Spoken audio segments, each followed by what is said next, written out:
Good afternoon, everyone. So, what I'd like to do today is to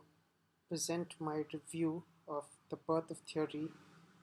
written by Andrew Cole, a professor at Yale, I think, most recently.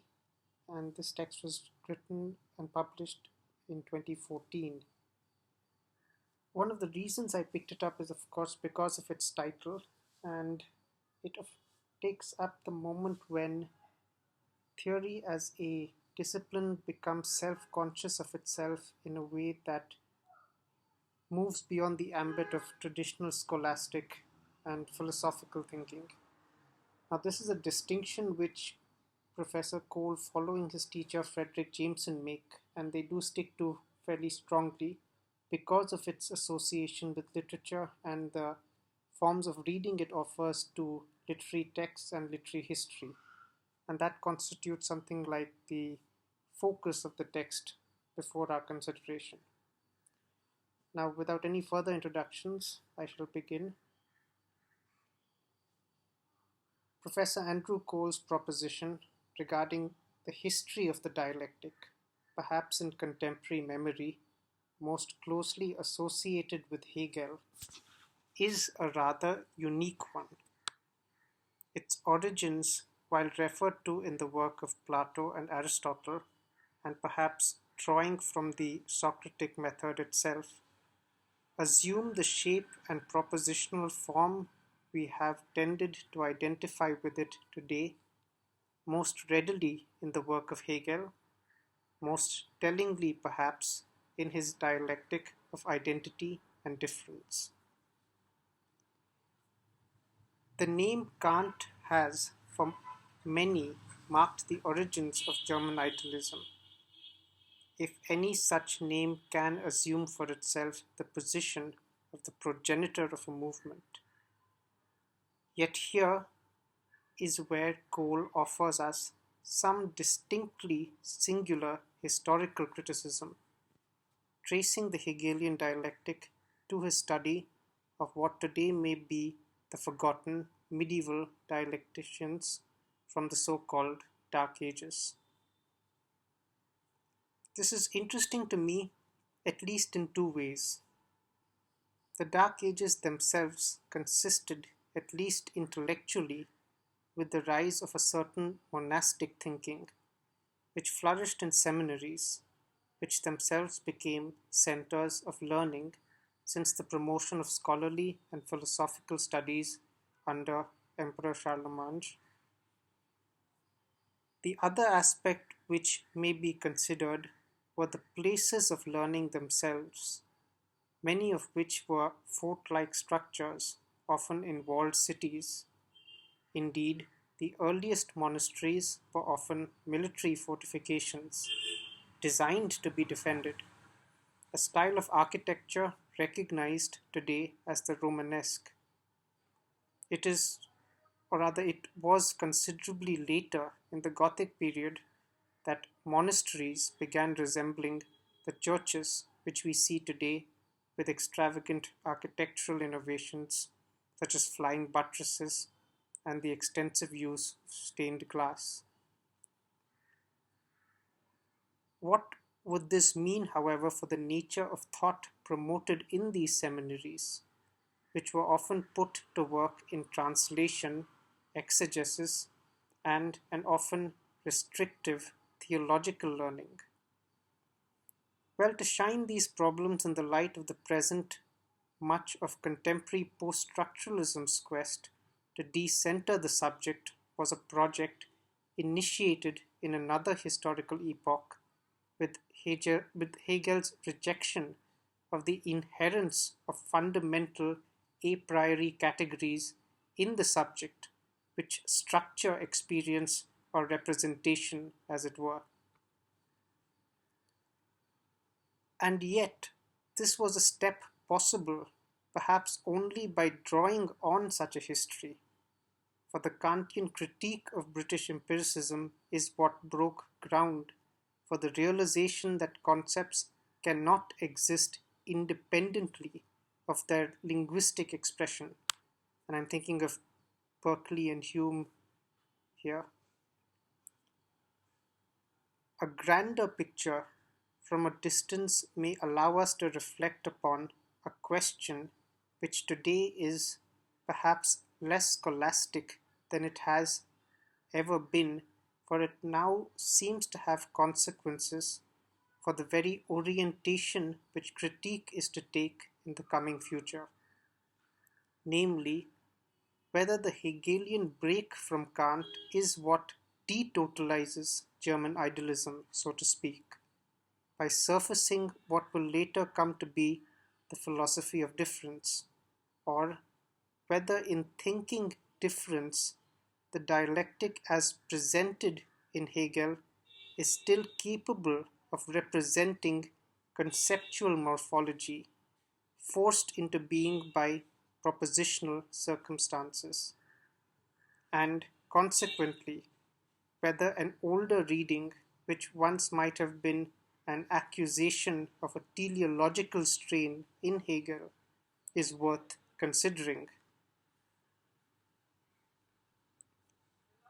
Professor Cole may, however, be admittedly less invested in such a question in favor of perhaps the more generic investigation of the break of theory from what was earlier known as philosophy. A moment which, while momentous and perhaps liberatory, inasmuch as the binding of the subject to maxims such as the categorical imperative were brought to question, was also perhaps a sign of the times and cannot be read in ignorance of that malaise as contemporary as it was in the 19th century, which Nietzsche sought to combat, the charge of nihilism.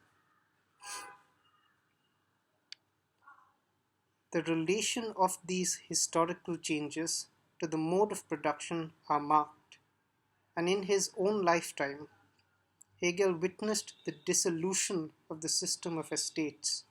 and the Napoleonic Wars, a changing Europe crawling out of its medieval past and into the cusp of modernity was a processual movement which, unlike the Renaissance, was not built on the mere consolidation of existing trade routes. Indeed, in terms of the economic composition of sectors, this was the height of what we now recognize to be imperialism, a term which Lenin did well to demarcate from colonialism, as it involved the control of an economy via financialized institutions such as banks, which traded upon agreements regarding the transfer of resources in colonies. There may also be something said about the mode of production in Hegel's own work, for which he often received payment in kind. Finding himself located in feudal townships as he traveled in search of a teaching position, his resistance to these conditions may have been hastily interpreted as a mystification of them by Marx, even if we were to recognize the break which the latter draws from Hegel vis-à-vis the structure of the commodity form and the means of its circulation, money.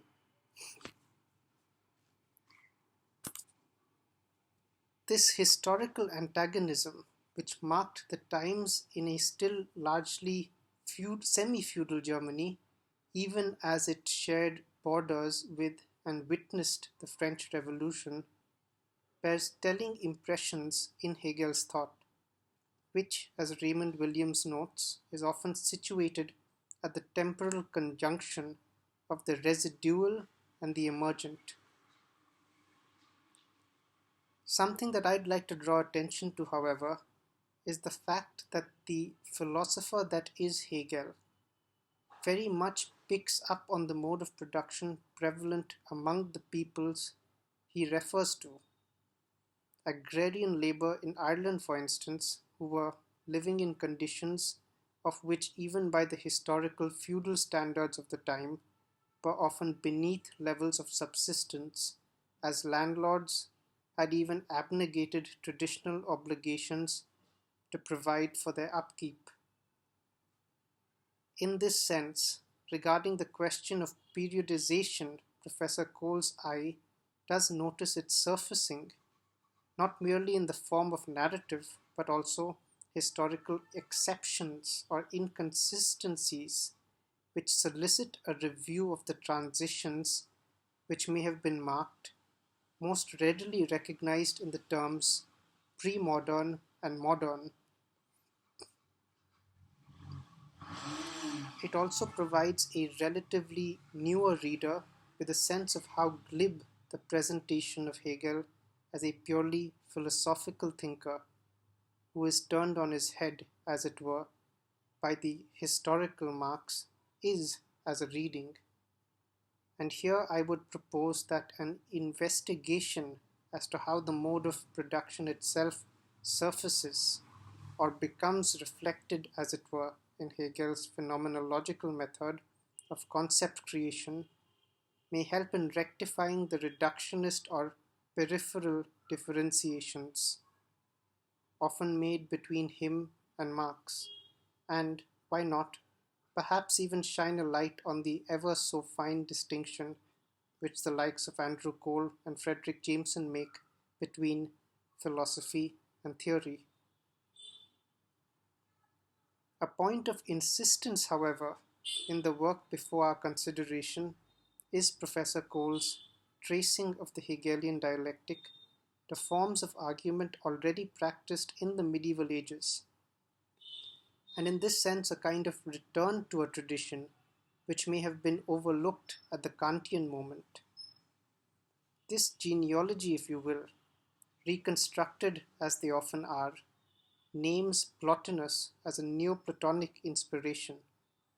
and examining the historical and intellectual import of this claim and how it is made in the book taken up would be a facet which my study will tend to focus on. Regarding the thrust of Professor Cole's own work,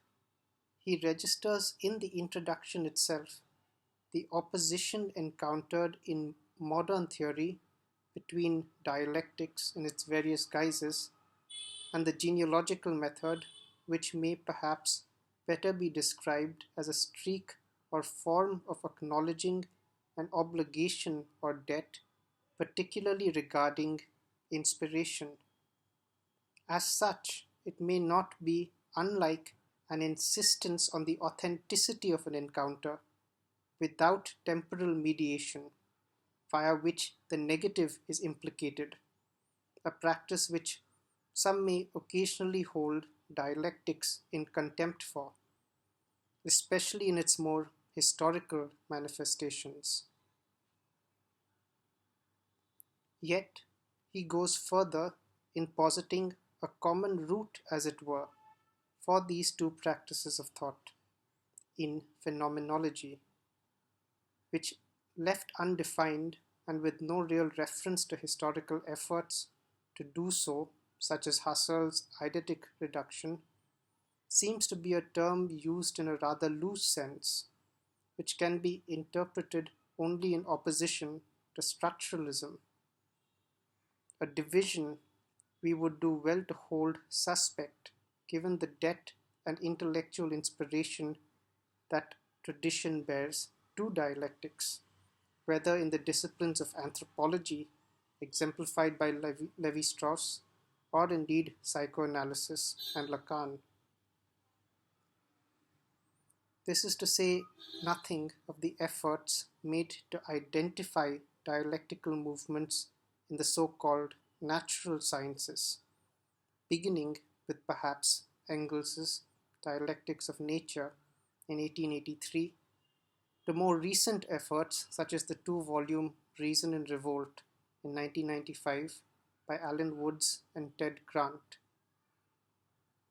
Of most proximate interest to theory itself, however, at least in the contemporary interpretation of the term, would be the uses to which mathematicians and philosophers, drawing from set theory for instance, have put formalizations to as a means of explicating dialectical structures such as exceptions, inclusions, and conditions in ways that may have once been too verbose for some palates, and here we would do well to mention the name Alain Badiou. In the first chapter, Dr. Cole acknowledges a way in which the great anti-dialectician Nietzsche may yet be read as the inventor of a certain synthesization in philosophy, which gave birth to the genealogical style of critique. His erudition as a philologist is noticed, and how this mooring was used as the allegorical hammer to criticize contemporary in his time philosophical fashions. The untimely dialectic, as the chapter is titled, would hence seem to reflect the contrarian position which Nietzsche often sought to foreground in his aphorisms. Yet a reader of them would notice that irony was the least of humours lost on him. This critique, however,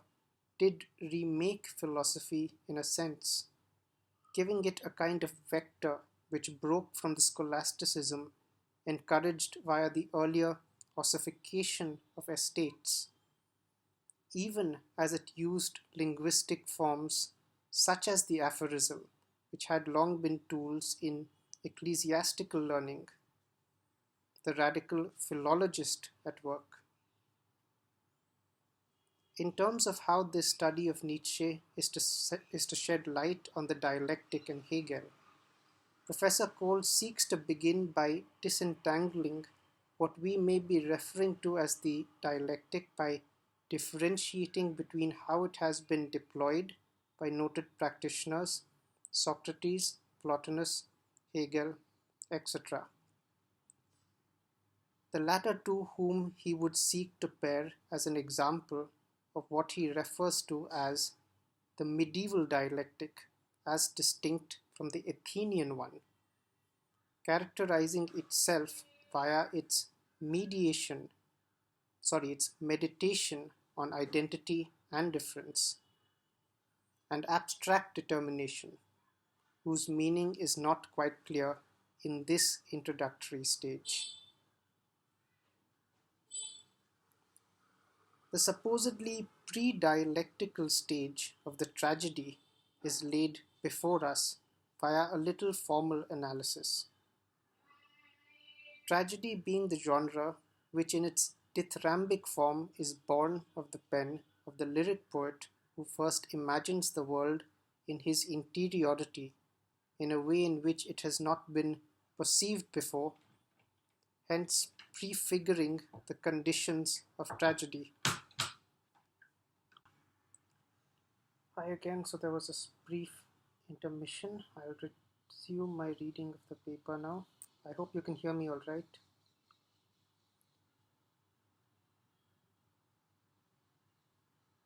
Were we for a moment to consider as a juxtaposition the other possible interpretation put forth by Deleuze, for instance, following Nietzsche regarding the primacy of difference as opposed to identity in Greek tragedy, then we would yet have to contend with Cole's observation, which readers of Hegel would decidedly recognize, of difference being a product of an effort to produce the same, and as such a failure which yet becomes knowable in its own right, perhaps bequeathing instead a narrative which we may yet remember as a tragedy. A question that may be posed is whether this text, The Birth of Theory, offers us something akin to a genealogy of the dialectic, tracing this as it does from its Socratic origins through to its medieval mutations, to finally Hegel and the moderns. There is some evidence for this, as Plotinus is recognized to be a Neoplatonist, and his prose does reflect the antagonism which Plato sought to reconcile between likeness and difference, with likeness being recognized as a form of difference, being one of the better accepted contemporary interpretations. The dialectic, however, if anything definitive can be said about what may have initially been one rhetorical tradition, among others, has tended to become of its engine of negation, as it were, driven by its encounter with difference and its efforts to sublate its principle, has tended to resist rather powerfully any assimilationist tendency which may be isolated into a strain and in this sense is not genealogical. Nietzsche himself, however, may not have had the biological import of this logic in the forefront of his mind when he insisted, for example, that there are no facts, only interpretations, polemically baiting the bite of truth, which his philosophy may be thought of as a daring dance through, seeking to situate some nominal core which animated our passions, humors, and instincts.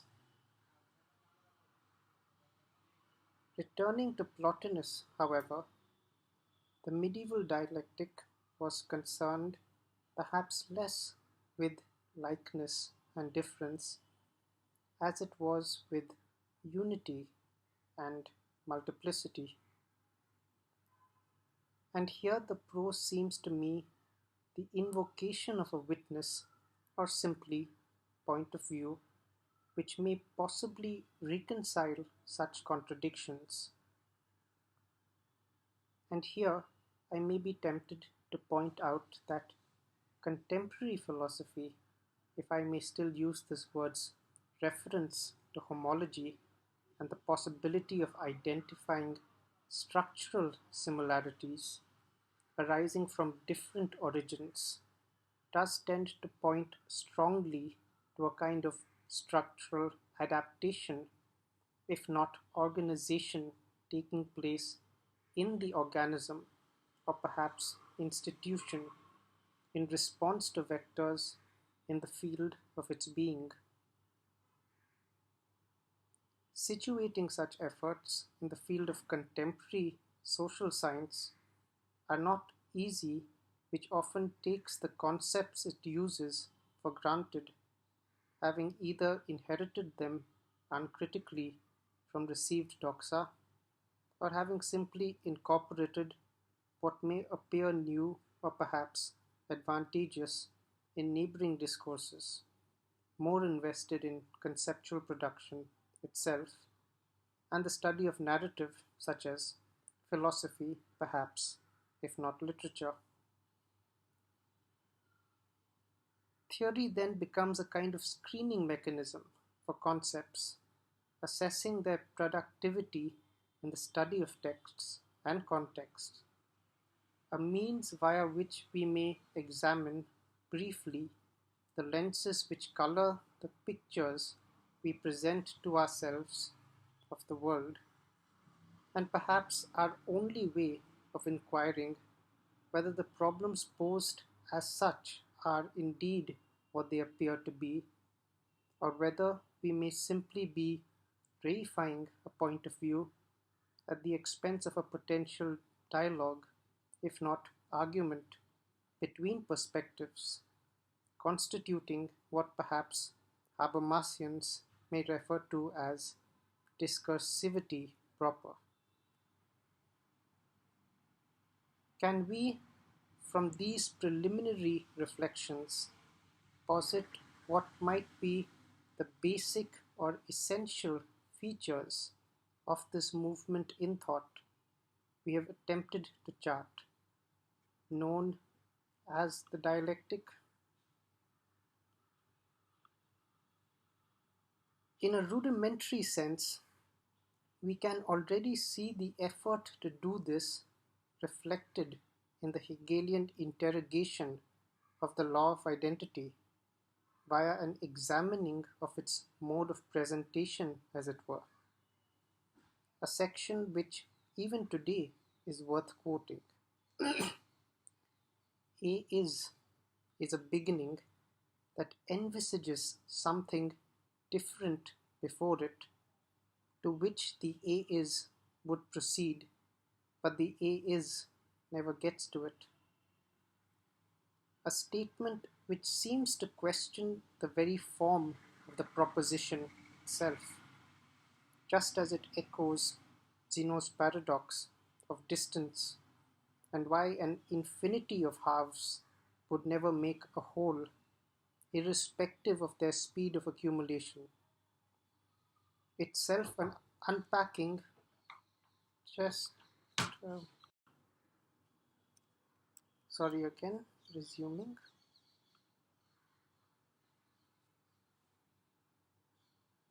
Itself an unpacking of why the fated arrow does not reach its target,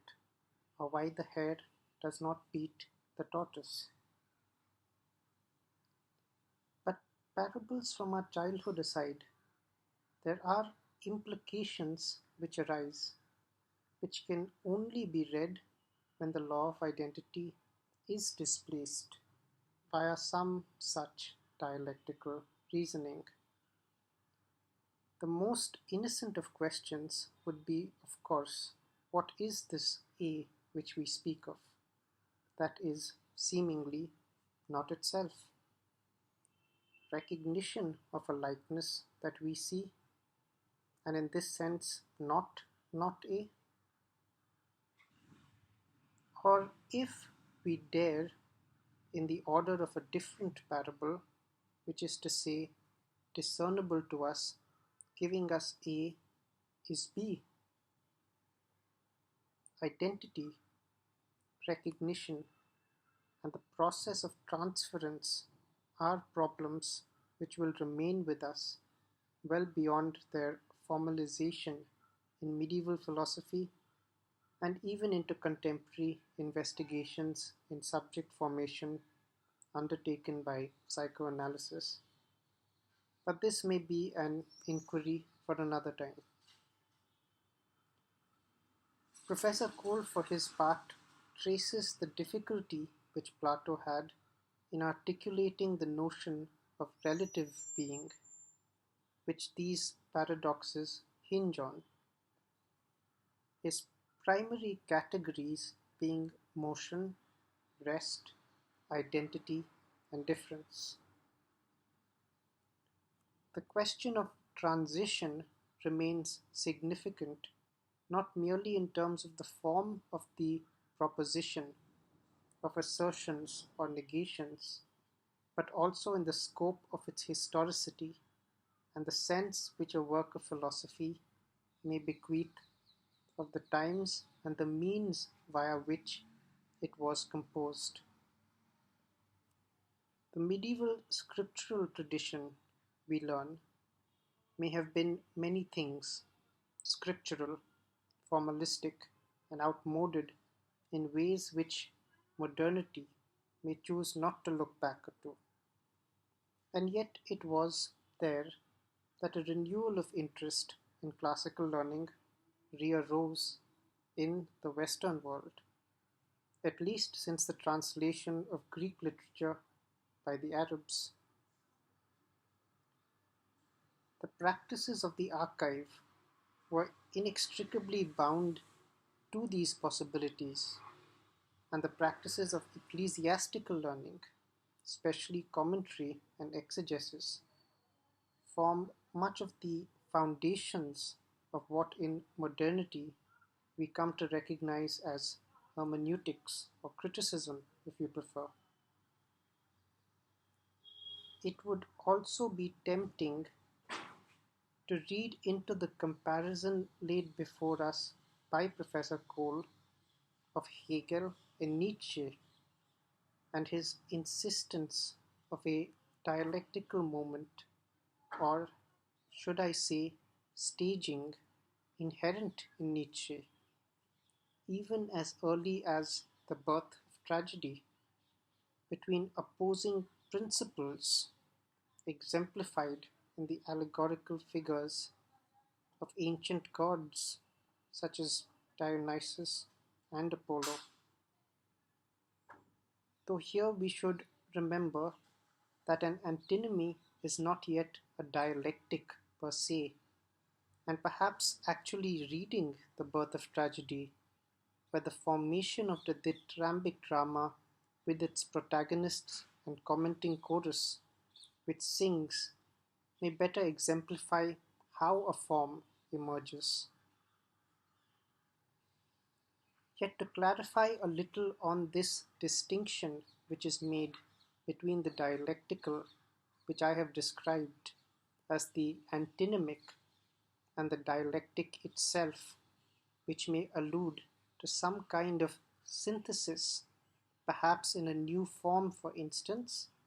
a means of identifying this difference may be perhaps grasped earlier in recognizing the nature of the antinomy at play. The dialectical relation alluded to between the Apollonian and the Dionysian impulses in art, for instance, work to further intensify each other's impulse to the point where a breach in either's integral or foundational consistency can only be read in terms of a break, subversion, perhaps of a higher principle, or indeed a tragedy. The dialectic, however, is not seemingly fixated upon a procedure geared towards a mutual intensification of principles, or of practices of accumulation for that matter, a stage whose ossification in modern society Marx critiqued as capitalism. The dialectic for Hegel, at least, is always the art of sublimation, of aufheben, that is, a suspension of a determinate negation, which arises in an encounter via the historicization of the process of its production. This production may be very much material, as in the industrial pertaining to trade between two countries, for instance, but it is always linguistic, that is to say, conceptual. In working through the incoherence of an antagonism to identify the drives which may be positing a position, we may be led to reconcile seemingly oppositional tendencies in ways which the attrition of the encounter itself do not readily reveal to us. In this sense, you could say that indeed the dialectic stands guilty of the insertion of a kind of temporal mediation in an encounter, if only for the process of legibility. Of note to a reader of Andrew Cole himself would be the telling impression which his book bears on the study of his teacher, Fredric Jameson, who, for almost half a century now, has been translating a variety of cultural forms, past and present, into what he would call a positive hermeneutic for Marxism, in what may to a discerning eye then appear to be modernity's version of the medieval will to present a theory of everything, an effort, we are reminded,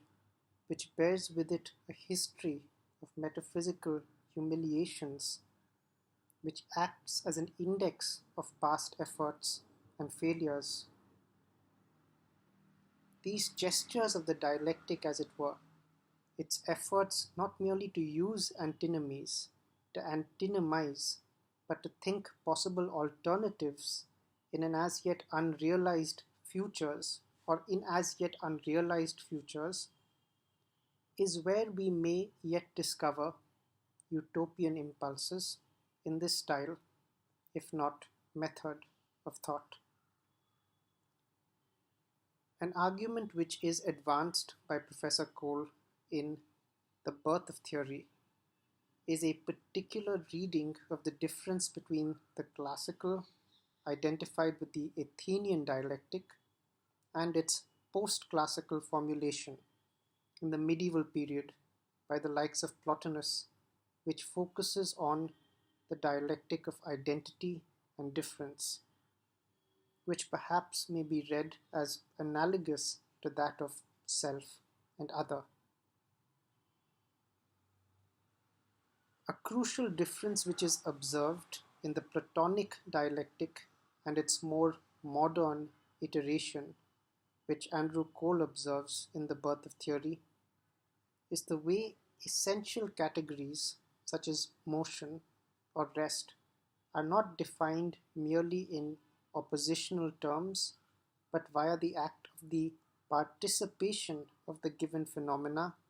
in the primal form of motion, or rest, hence enabling its identification. There is, however, even in the Platonic dialectic, another kind of opposition, facilitated, as it were, via the participation or identification of a given phenomena as these primal forms. When motion is observed, we identify, that is to say, classify it as an act of motion, and yet that which we observe is not quite the very idea of motion itself, i.e., the form is exemplicated, and in this regard remains different, just as motion is observed when we can locate a difference in position.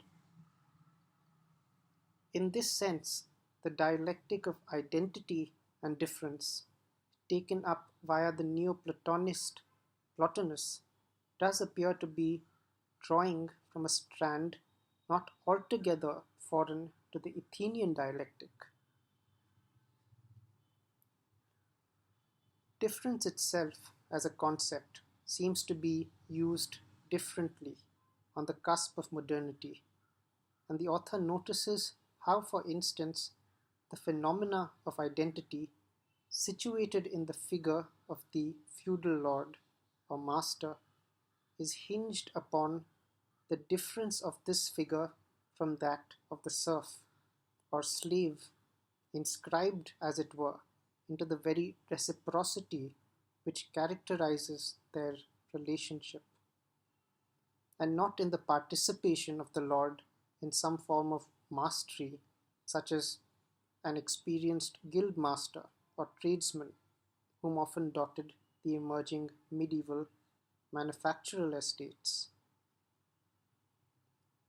The dialectic in ancient and in medieval times was not without its detractors,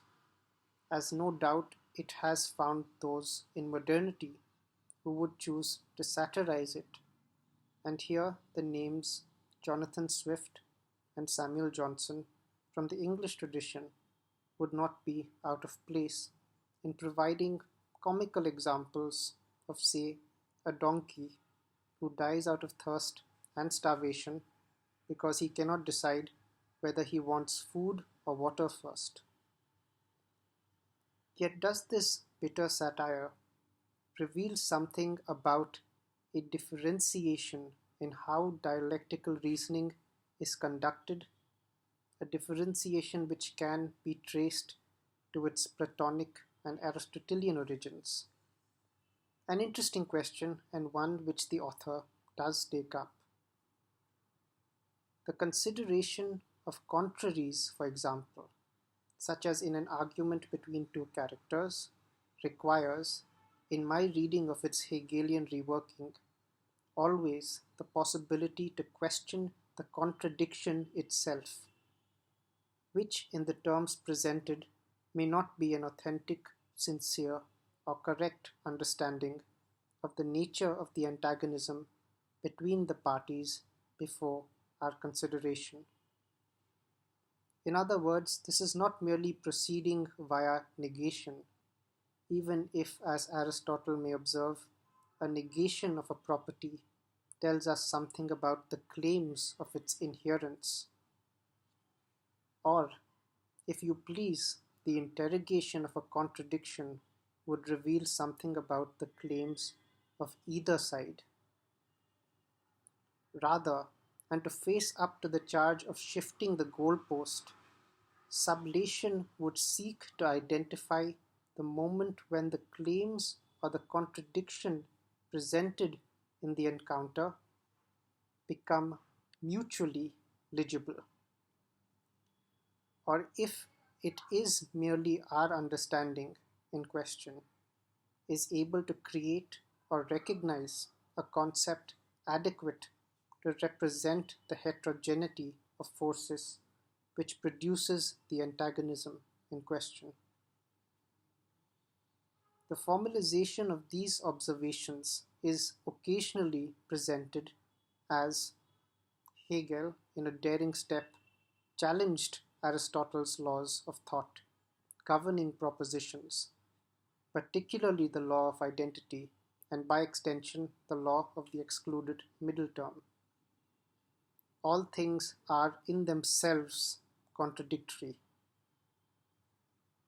It has often occurred to me just how easily misconstrued a period of history may be, especially in terms of its intellectual developments. The Middle Ages, often known as the Dark Ages, is caricatured as a period of regression in learning, and inasmuch as interactions between cultures was concerned, this may have been true. Yet, as indicated earlier, with the Charlemangian restoration of classical learning, even the cloistered monasteries were led to consider the place of reason in theology. In his work, The Divine Names, Pseudo-Dionysius seeks to construct an argument where, though conceding that enlightenment or divine knowledge occurs in the soul and not the mind, it still takes place through discursive reasoning. Pseudo-Dionysius also provides us with a presentation of the dialectic of identity and difference via the notion of dissimilar similarities, a means via which we attune ourselves to paradox.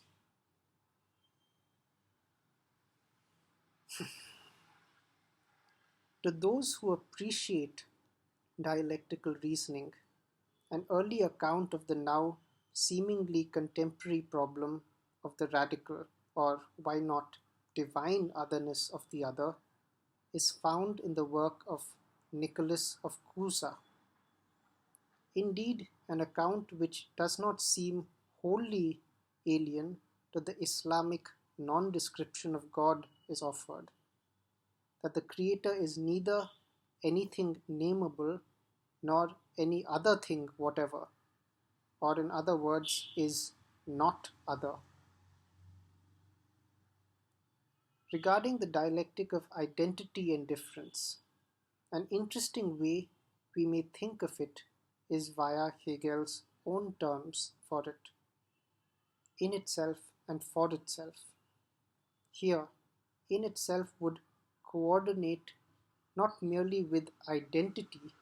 but with a sense of multiplicity or differentiation in identity, and hence for itself would refer not merely to a distinction from oneself, but also a sense of purpose or determinate association that one has with an object, but most markedly a consciousness of it, or self-consciousness, if you prefer. Perhaps an example of mediation par excellence, even if it is not recognized as such, is the Kantian differentiation, a purely conceptual one, mind you,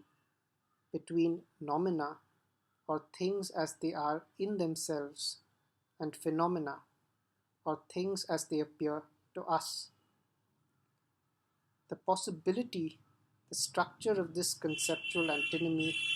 present to the other is of significant note, as their consideration of any given phenomena may be entertained and a possible opposite or antithesis offered without making the terms of the debate about some foundational essence.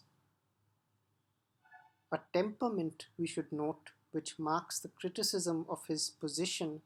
against the Middle Ages, which, while we may have defended as not entirely dark,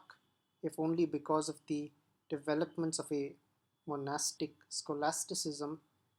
were yet a period of territorial suspicion, plague, and a diminishing of the trade which had enabled the earlier Renaissance. Professor Cole provided us with a rather significant reading of the issue which Hegel takes up against Kant, especially why he remains an idealist. The subject for Kant remains an idealism, for it is dependent on an other to be grounded, or which is perhaps posited if only to be overcome. Hegel takes a different stance when in his dialectic of Lord and Bondsman he posits the movement when consciousness masters itself and is not subject to the other as self-consciousness. Also interesting, though for decidedly historical reasons, is the fact that feudalism itself seemed to continue in Germany well after Hegel's death, in admittedly mixed forms, amidst the emerging capitalism. Further, this seems to have arisen from the bed of Herrschaft and Grundherrschaft, or lordship and landed lordship, which were practiced in Germany, which even Marx only took partial account of. Along the way, we are taken through the reception of Hegel's work in the 20th century France, particularly via Alexandre Kojève's lectures on the phenomenology of spirit, amongst whose pupils included Sartre, Merleau-Ponty, Foucault, Althusser, and Derrida. As a statesman who was involved with the French ministry and one of the chief planners of the European Common Market, a step which was later instrumental in the formation of the European Union, it is perhaps illustrative of the social situation in Europe after the Second World War when we read his account. Quote, "To speak of the origin of self-consciousness is necessarily to speak about the risk of life, or it is to speak about, quote, a fight to the death for pure prestige."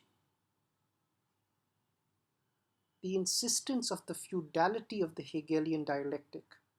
and its situation, or rather arising out of the Middle Ages, is pointed, and I think it is worth noting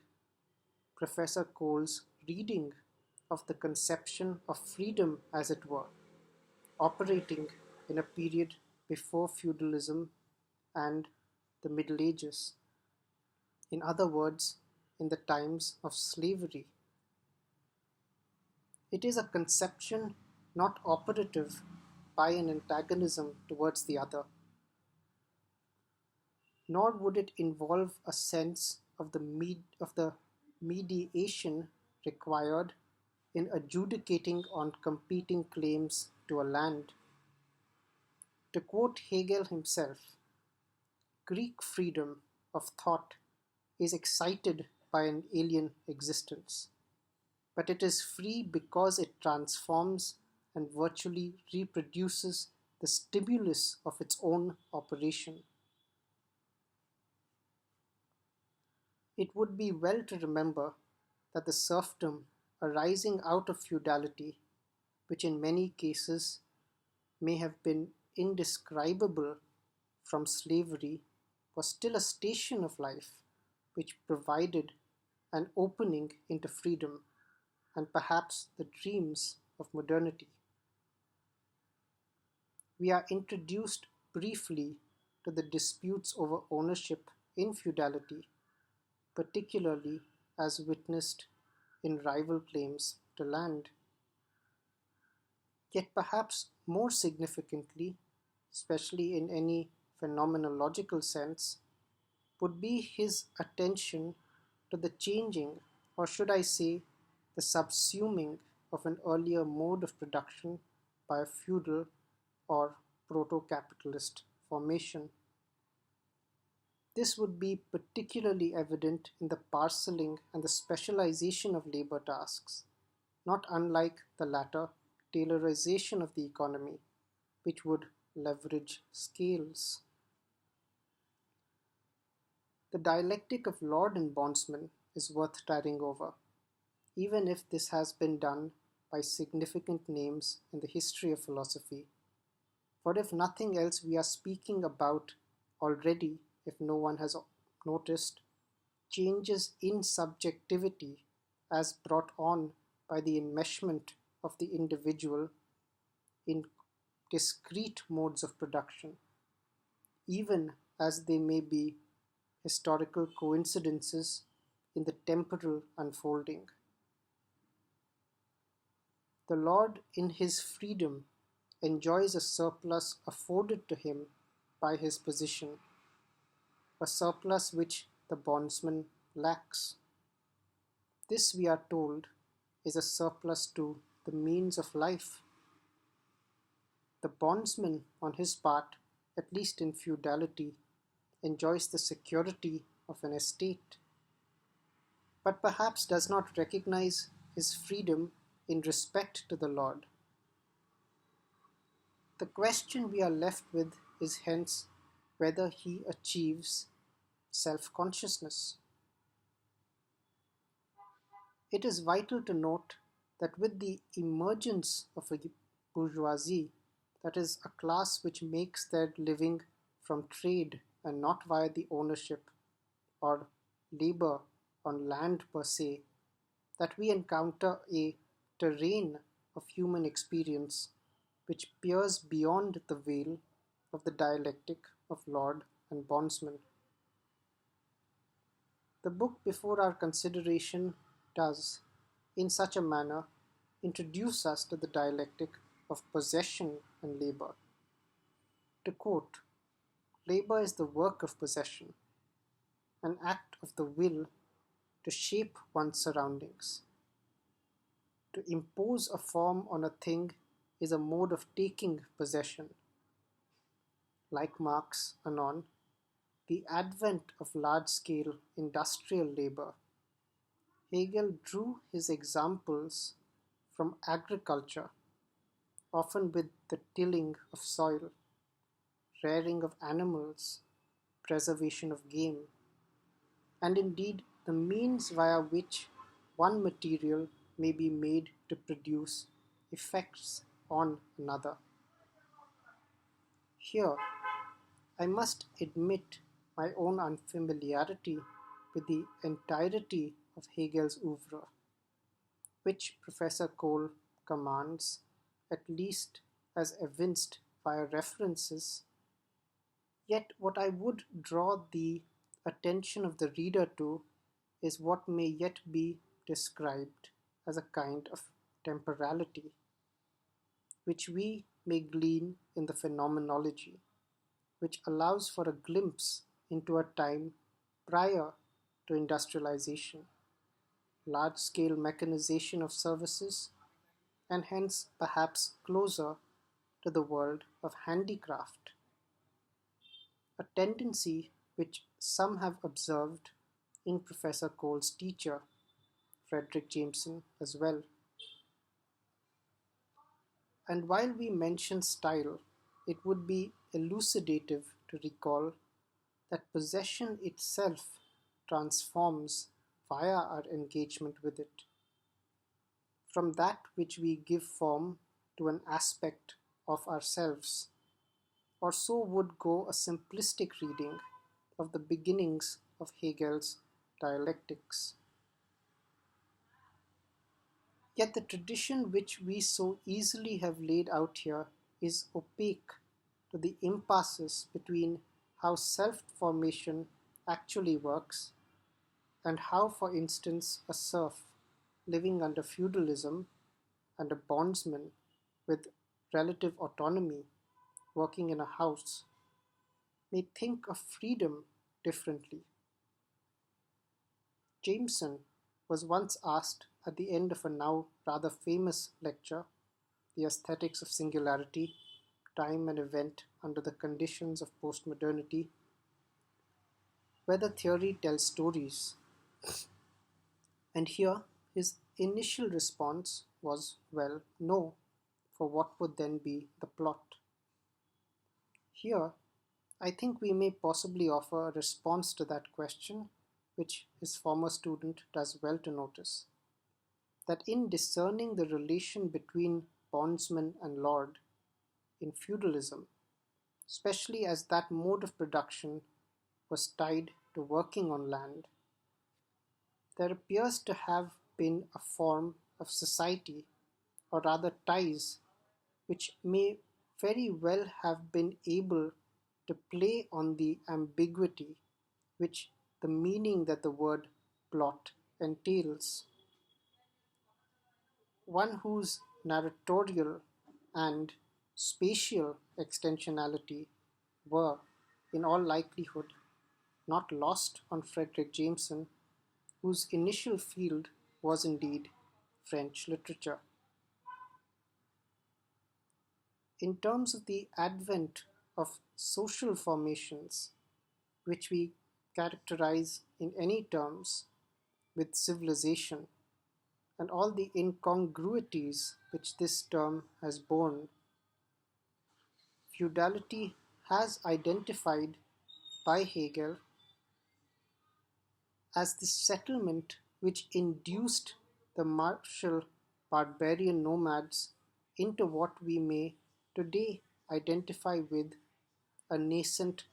gentrification, or, in Professor Cole's own words, pacified by possession.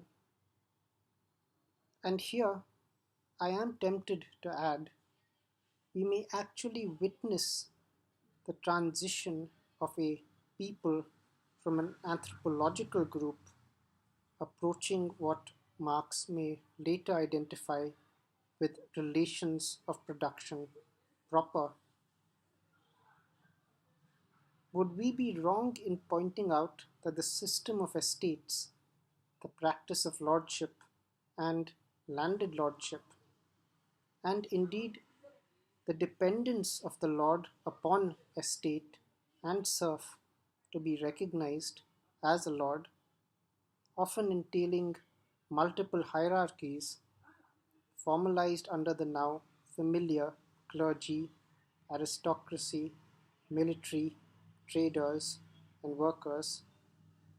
was conducive to practices of sub-infeudation, which did much to damage the coherence of an estate, to say nothing of its relation to others. We are brought to consider this via Professor Cole's scholarship, and here I would observe that this was a problem as apparent in medieval Europe as it was in India. The intimations of association between those of a similar station or trade, if not tilling the same soil, independent of the instruction of the master, is perhaps where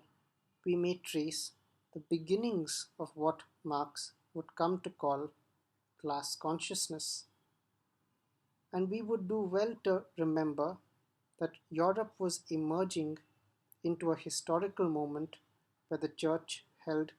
considerably less power upon the cusp of modernity, and the dissolution of the system of estates,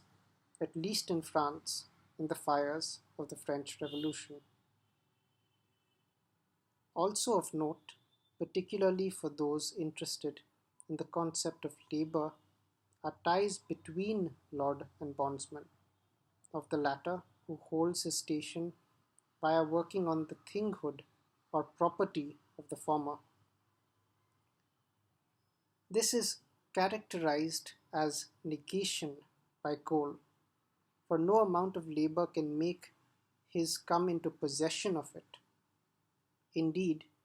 this point is emphasized. The bondsman relates himself negatively to the thing because the thing is not his. These summations, I hope, have been able to represent the argument which Professor Cole puts forth as to why we should think of Hegel not merely in terms of idealism, which he revolutionized after Kant, or in some dehistoricized rubric which is often leveled against the discipline of philosophy. Hegel was, as demonstrated in his works, incorporating elements of the medieval dialectic, just as he was situating this to the realities of lordship and bondage in the Prussia of his time, which was decidedly feudal. This does not make him a historian, even if we may look to his work today as an intellectual history. And indeed, he was the philosopher who identified the history of philosophy as the philosophy of history. Beginning from the phenomenology of perception, a task as intricate and as grand as it sounds, which can only be witnessed in the singularity of the texts he has bequeathed to us. It is, in today's light, perhaps fitting that we look to the Hegelian moment not as the end of philosophy, as many once did, but as Professor Cole titles his book, The Birth of Theory. As Marxists, if we can still call ourselves that unreservedly after the Frankfurt School, to say nothing of the Russian and Chinese experiments, a near theological proposition we may entertain is whether commodity fetishism, as we recognize it today, is a distinctly capitalistic phenomena set apart from or alien to the feudal world. This may seem unlikely in considering the religious practices, congregational and liturgical,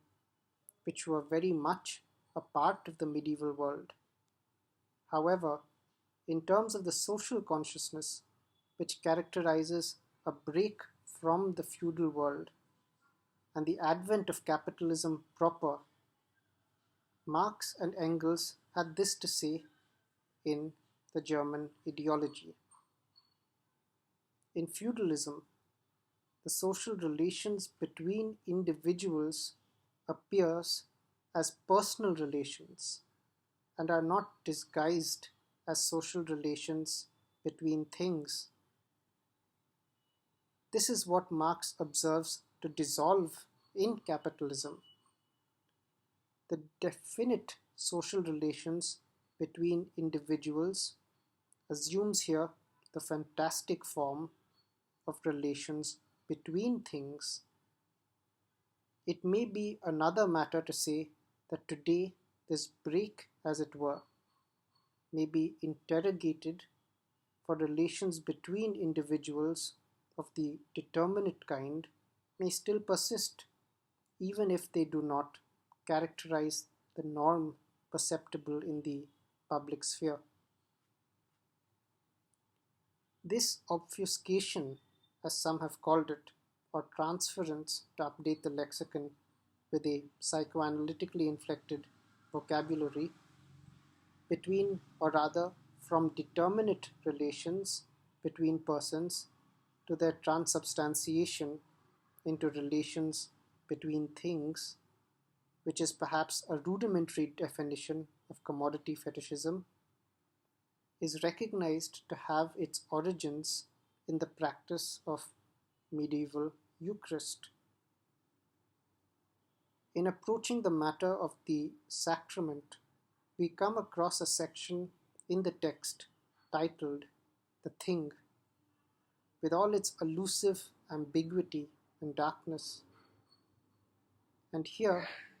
Professor Cole seems to be theorizing on the act of exchange, the idea of the equivalence of two commodities, expressed symbolically in a third which serves as a medium between the essence of how Marx were to represent commodity exchange, for instance. A reader of philosophy may note that the notion of a commonality between two things, or entities for that matter, does have its precedents in Plato and his conception of the chora. Yet the crucial Marxian break with idealism, or perhaps I should say a break, is his insistence to substantialize this third and, in the words of Professor Cole, enfold it within the commodity itself. A relatively novel observation by him, Cole, at least as far as dialectics and the exchange of commodities are concerned, is the proposition that the twofold thing, which is the commodity, subsumes the third thing. Here,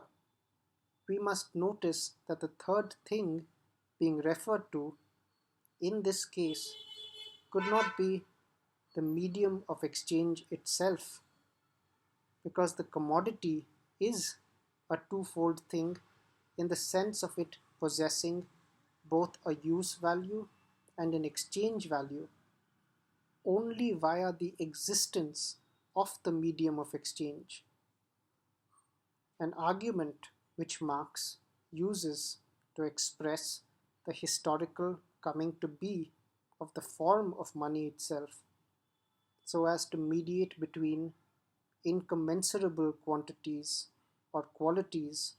as expressed in commodities. Further, these aspects of a commodity are incommensurable only because there are at least two parties present who both desire different commodities, hence creating the conditions of any exchange. In what sense, hence, does Professor Cole claim that the twofold thing which is the commodity subsumes the third thing? One possible explanation would be that there may have been an expenditure, investment, or the extension of credit which was necessary or responsible for the production of the commodity in question itself, which, in assuming the singularity of the form it does, subsumes the semblant of its origin. And here we may, I suppose, be tempted at considering genealogical inspirations, were we to consider forms of debt apart from the monetary. We are pointed out indeed to Marx's invocations in Capital to identify the likeness of the situation which individuals are placed in the allegory of commodities, or should I say their exchange. And need I remind anyone who is reading, or perhaps watching this, that generically capital may be thought of as a social relation, and those familiar with the relevant bodies of literature will not miss the extent of conceptual influence discernible in this text by Professor Cole's teacher, Fredric Jameson. However, to return to our study itself, the idea or perhaps notion of the Khora, attempting to encapsulate via its Marxian mutation the duality of the commodity as a thing with a use and also an exchange value, may also be recognized in the Christian sacrament, or indeed fetish, of transubstantiation, namely of bread and wine representing Christ. Here, Professor Cole notices the commonality, or indeed communion, which comes to be in the sharing or partaking in this sacrament, an act or a ceremony, as it were, which binds the congregation, symbolically effacing the separation of Jesus Christ as person who died for our sins and the Holy Spirit which lives within us. And while the sense of participation may be gratificatory, we would do well to remember the Althusserian lesson that this gesture effectively seeks to pass over and bind an impossible gap. The idea of the Son of God as subject intervening in the affairs of man to rid us of our sins in an act of sacrifice, in whose event we recognize ourselves as redeemed, is, the beauty of its poetics aside, an act of symbolic short-circuiting, and indeed perhaps the pinnacle of the example of how ideology can function via an act which we Lacanians will readily recognize as one of disavowal. What may yet be of enduring interest, however, is the Hegelian transformation of the dialectic of identity and difference to one of transubstantiation, an operation, if not mutation, which was undoubtedly touched by the medieval spirit of the times, and with it of a monastic Christianity. For my part, I will hold that there is yet much philosophical investigation to be done in the surfacing of fetishism, and I do mean surfacing, for before Marx spoke of this term, Hegel yet referred to it, perhaps congregationally, as a feeling, and with so much rather staid criticism, often peddled against what is a straw man intervention, a straw man interpretation of 20th century Marxism, or as some structuralists would have it, state socialism, it would be significant to note that the sense of value is indeed and will remain subjective, even if our subject were to go on to determine the relative magnitudes of their exchange in discrete commodities and services. I would also note that it would be of real sociological interest to examine the cited writings by Hegel of the transformation of early Christianity, which is depicted and prior to the formalization of the Church must have been a folk religion, to the emergence of what he refers to as private religions, which do incorporate perhaps a forced, yet on that account fetishistic worship. which does not see itself in friendship with all of life's feelings. This seems almost to depict Christianity's break with pantheism, and perhaps one day we may glean as to how Spinoza may be located here. Sorry, just need to change my position briefly so that I can sit comfortably.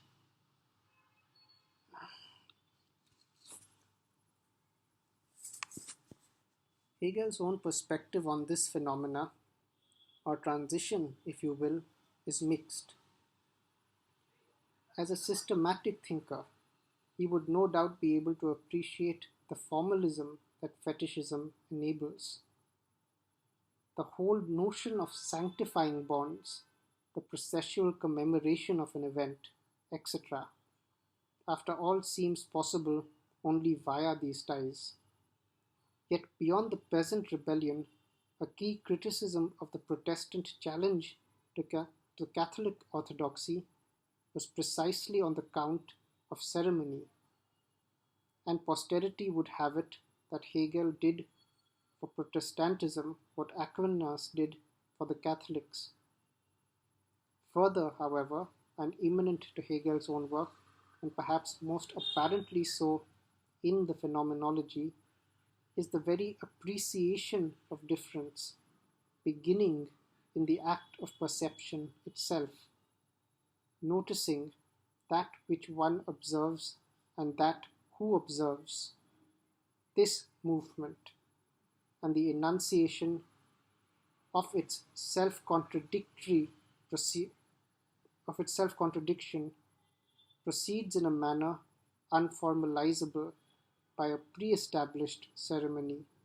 for it moves precisely in the medium of breaks, or that point where a form of recognition is inadequate to the concept, or rather the consent or the content of perception, forcing the cognition of a concept capable of articulating the present antagonism, synthesis, or indeed harmony. Gillian Rose, perhaps a century later, may have characterized this as disremption. The Lutheran conception of the host, for instance, is presented as an example where adoration and enjoyment are manifested, and not necessarily together. Indeed, there is a sense of objectification in the sacrament, the elevation of a partaking into a rite, symbolizing communion, a significance which the very fetishism in question marks out as realizable perhaps only privately. This process clearly seems to spell out that the very formalism in question, be it Protestant, as it cannot sufficiently expel the charge of ceremony, which it once may have levelled against the Catholics, but perhaps the question of whether it is empty is also to be taken into consideration. This is the sense of medieval Christianity which informs my reading, and it is easy to imagine a severe Marxian criticism levelled against it, perhaps from the mount of the commodity fetishism inherent in such religious objectifications. Catholic churches, for instance, in medieval Europe, were often wealthy establishments, and altars occasionally were adorned with jewels and gold, signifying the wealth of the establishment. Indeed, closer to where I write from, a prominent sociologist, Shankar Gopalakrishnan, presents a critique of the present prominence of the RSS in not very dissimilar terms, levelling the charge of the thingification of pujas and the merchandise which goes into its ceremony, be it posters of gods, clay lamps, incense sticks, and other such signs. More worrying, however, institutionally, is the establishment of a school system, Vidya Bharati, designed to bring tribals into the fold, where it has often been found that the line between education and a religious indoctrination, untouched by scientific or historical scrutiny, are blurred. He alleges that they serve mostly to provide a medium of income to acharyas or teachers, and that students attend mostly to avail of the promissory midday meals. Indeed, the acharyas continue drawing a pay even when education is not underway, leading us to suspect that they, rather than the students, are the real target of the Vidya Bharati schools opened up in tribal areas. In returning to the concept of commodity, however, and its fetishistic nature, as in Marx, of the communitarian feeling referred to by Hegel, we would do well to recall that even in capital, the accumulation of value is what takes place in the hidden abode of production. And here we must understand this to be referring to the private sphere, whether it be living chambers or indeed a workshop. This spatial segregation, as opposed to it being in the public sphere, is, I suppose, another difference which is observed between this fetishistic or indeed reified undertaking, if only in terms of its separation from the site of its production, farms, kitchens, etc., and what may have been common practice in earlier communal times, or indeed in barracks, masses, and other forms of communal dining. The point is not to archive the forms in which such meetings take place, but to recognize that the notion of the Eucharist is indeed tied to practices of consumption as practiced in any society, and of course is representative of the reality of transubstantiation, which is very much underway in our private dwellings as they are in our processes of production, and as such symbolic. The argument being made in its entirety is a rather simple one, that the unspoken association which are made, be it in the guise of a feeling as in Hegel, of fetishism as in Marx, regarding that which may be desirable in a commodity, its use value as recognized, and including the rules which may be placed upon its consumption or appropriation, constitute what we have been trying to describe above. Let me repeat this because I think it's an important sentence. The argument being made in its entirety is a rather simple one, that the unspoken associations which are made, be it in the guise of feeling as in Hegel or fetishism as in Marx, regarding that which may be desirable in a commodity, its use value as recognized, and including the rules which may be placed upon its consumption or appropriation, constitute what we have been trying to describe above. As such, it is to be noted that it is a rather flexible and encompassing notion which may be used to represent things like the etiquette of seating at a table to practices inherent in the making of a commodity, even as simple as a recipe. In all, there is a bond between the Hegelian notion inherited from Christianity of the Eucharist and the Marxian concept of the commodity. This bond is not without its own discrepancies, however, for if you recall, Adam Smith would define a commodity as any artifact or thing which can satisfy human wants, but which its owner would choose not to consume themselves, but rather trade. The Eucharist, however, is tied to the act of its consumption.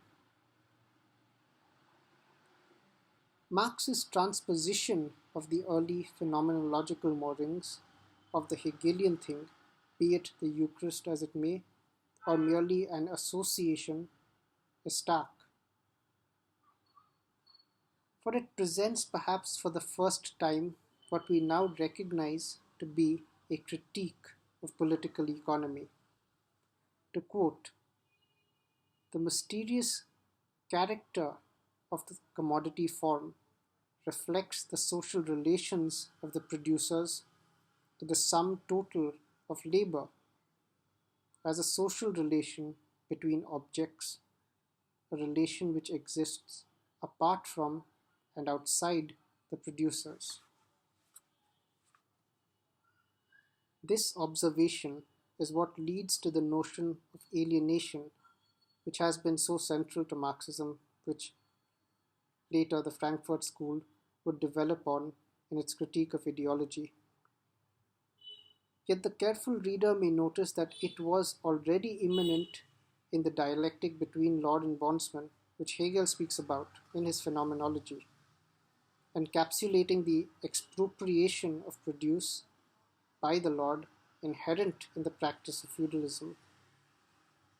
The nature of the reversal in question, however, is worth stating, for while in the dialectic of lord and bondsman, the former learns about his dependence on the latter, and hence the reversal of roles occurs in a sense without any systemic transformation, even if feudalism as a system, via this very process, creates its own exteriority, as it were, which is to be the class of traders who would go on to form early mercantilism. In Marx, the exteriority of the products of labor from their producers is real, and in this sense, he does mean commodity in the very literal sense of the term. What is hence laid before us, then, is the process by which these commodities assume the form which they do, a process contingent upon the present state of social organization, or, as is commonly termed, the division of labor. Bear in mind that even with the formation of mercantilists out of what could possibly be described as the medieval boroughs, the system of estates, and indeed even the later guild associations, do appear to bear down historically with the rise of mass production and the first factories. As such, what we are offered is very much an account of the transitions in the mode of production, and not a subjective realization of responsibilities, debts, obligations, or bonds, etc. The chief problem which now emerges, or rather which the classes can take cognizance of for the first time, is that at this historical moment is that of distribution, and it is within capitalism as such that the issue of overproduction and hence consequent crunches in the economy become a mainstay. Do not get carried away by the economics, and in returning to the subject of our consideration, this book, The Birth of Theory, appreciates the receptivity which Hegel has for early Christianity, especially the folk currents in the movement. Indeed, there may be some who are tempted to read the phenomenology as a dirge of the formalization of our attempts to knowledge, at our effort of arriving at a moment just right to catch the genesis of a movement in its nascency, like the three Magi's may have done, as the story goes. The formalization of the church was no doubt one such step,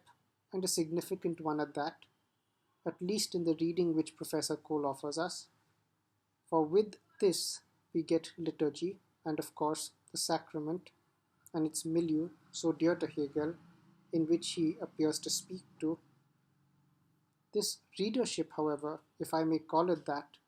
is what changes with Marx, who finds his people, as it were, in the formations of the Middle Ages,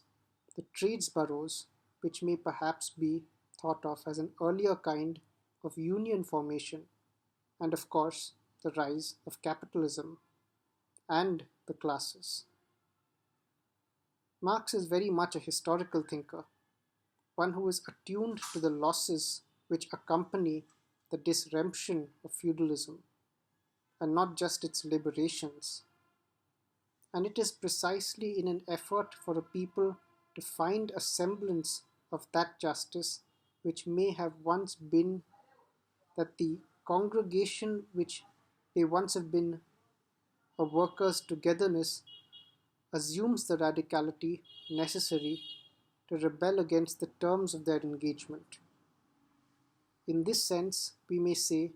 that there is always a sense of renegacy inherent in the proletarian movement,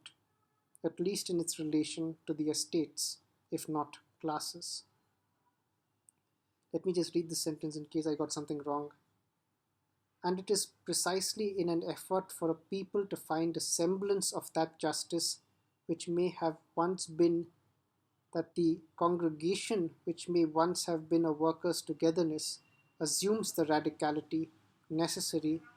to rebel against the terms of their engagement. In this sense, we may say that there is always a sense of renegacy inherent in the proletarian movement, at least in its relation to the estates, if not classes. Dialectics itself and its relation to Christianity and the sacrament too find their expression in Marx's work, though one may need a nose to locate it. The antinomies of production and consumption, for instance, are bound to each other structurally, and in them the perhaps earlier, mediatory Hegelian moment of communion finds its place, each providing for the other what will be either the object to be consumed or the subject that is reproduced. This marking the bond which signals them as parties to an exchange which is also the composition of them as such. Regarding the commodity itself, there are signs of the difficulty of translating Wertkörper and Warenkörper into exchange and use value, respectively. For what this translation neglects is the meaning of the common suffix corpor from the Latin corpus, meaning body. And this indeed is a point of focus in Marx's work, for even in his most basic example from Capital, where X yards of linen are equal to one coat, the possibility of such an equation being written is predicated on the assumption that the linen in question may be tailored to a coat, i.e., that the material is capable of being worked upon to assume the form in question. In this regard, we can see how literally Marx enunciates the becoming subject, as it were, which Hegel formalizes in distinct steps, or rather stages, in logic in his phenomenology.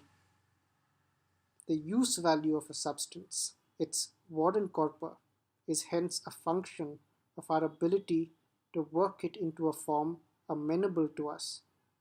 this being the form-giving fire Marx refers to in the Grundrisse. If you notice, it is precisely this changing of a quantity into a quality, a matter or material into a substance, the giving of it a determinate form that characterizes the negation of the Aristotelian law of identity in logic. It is also what Engels would later observe to be one of the three elementary laws of dialectics. This transubstantiation, as it were, is of course aligned metaphorically with the poetics of sacrament in Hegel. In Marx, it is to become the process via which the body is given form, and here it is discernible in what sense Marx refers to the body of a commodity, particularly the duality it represents in the aspect of its use or exchange. And here, to jump the gun a little bit, the imminent contradiction this produces, the necessity for human social formations to think a medium which can facilitate this exchange between incommensurables, that is, commodities of distinct use values desired by mutually amenable parties. Money being the commodity whose only use value is exchange, functioning as such as the medium between all other commodities, in whose measure they find and determine their own relative worth vis-a-vis each other. Societies in which relations between people are mediated by relations between things are principally what constitutes societies where fetishism reigns, this being the veil of illusion, or indeed ideology, which is often referred to. While there may be the possibility of communion, which is discernible in the Hegelian sense, consideration will remain key of difference and of the other, which we Lacanians now do read to be another symbolic order and not merely a nominally representative other, such as the play-doh of a normative discourse in which it would be merely an empty category. And speaking of the Lacanian intervention, or should I say borrowings from Marxian theory, in recent years, particularly, the hypothesis that it was Marx who invented the symptom, being here the homology between the structure of the commodity and the structure of dreams in psychoanalysis. We should point out two things. One,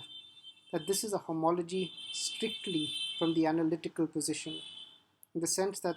the only way either of these structures become amenable to analysis is not to dive immediately into the essentials of political economy, hence pointing out that the magnitude of value in a commodity is measured by the amount of socially determined labor time which went into its production, or in the case of dreams, that the ambiguous neighbor and figure who appears only obliquely is a sexual metaphor for a lost desire, opportunity, or chance at acquaintance which the subject chooses not to remember. Rather, we should recognize that these as such are, in our apprehension of them, essentially surface level phenomena and even behave as such. When confronting a commodity, what opens it up for analysis is the question of how it assumes the specific form it does, embodying the possible utility it may serve. Similarly, with the structure of dreams, the idea is not to reduce every chance oddity into a sexual innuendo, as the crass caricature of Freud may go, but rather to historicize the form of appearance of the figures as such, so that we may place the symptoms presented adjacently and help the patient make sense of the disparate sequences which are recalled, which often seem disjointed and disconnected, much like aspects of our lives in this increasingly compartmentalized and postmodern world. 2. And this is the interesting intervention which Professor Cole points out in his reading of Hegel, Marx, and Zizek. If, following Zizek, we were, as orthodox Lacanians,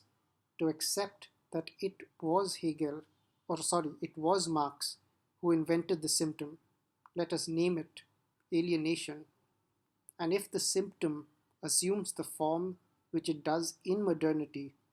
characterized by what others in the analytic field have described as a split subject, and which Deleuze and Guattari perhaps recuperatively term schizophrenia,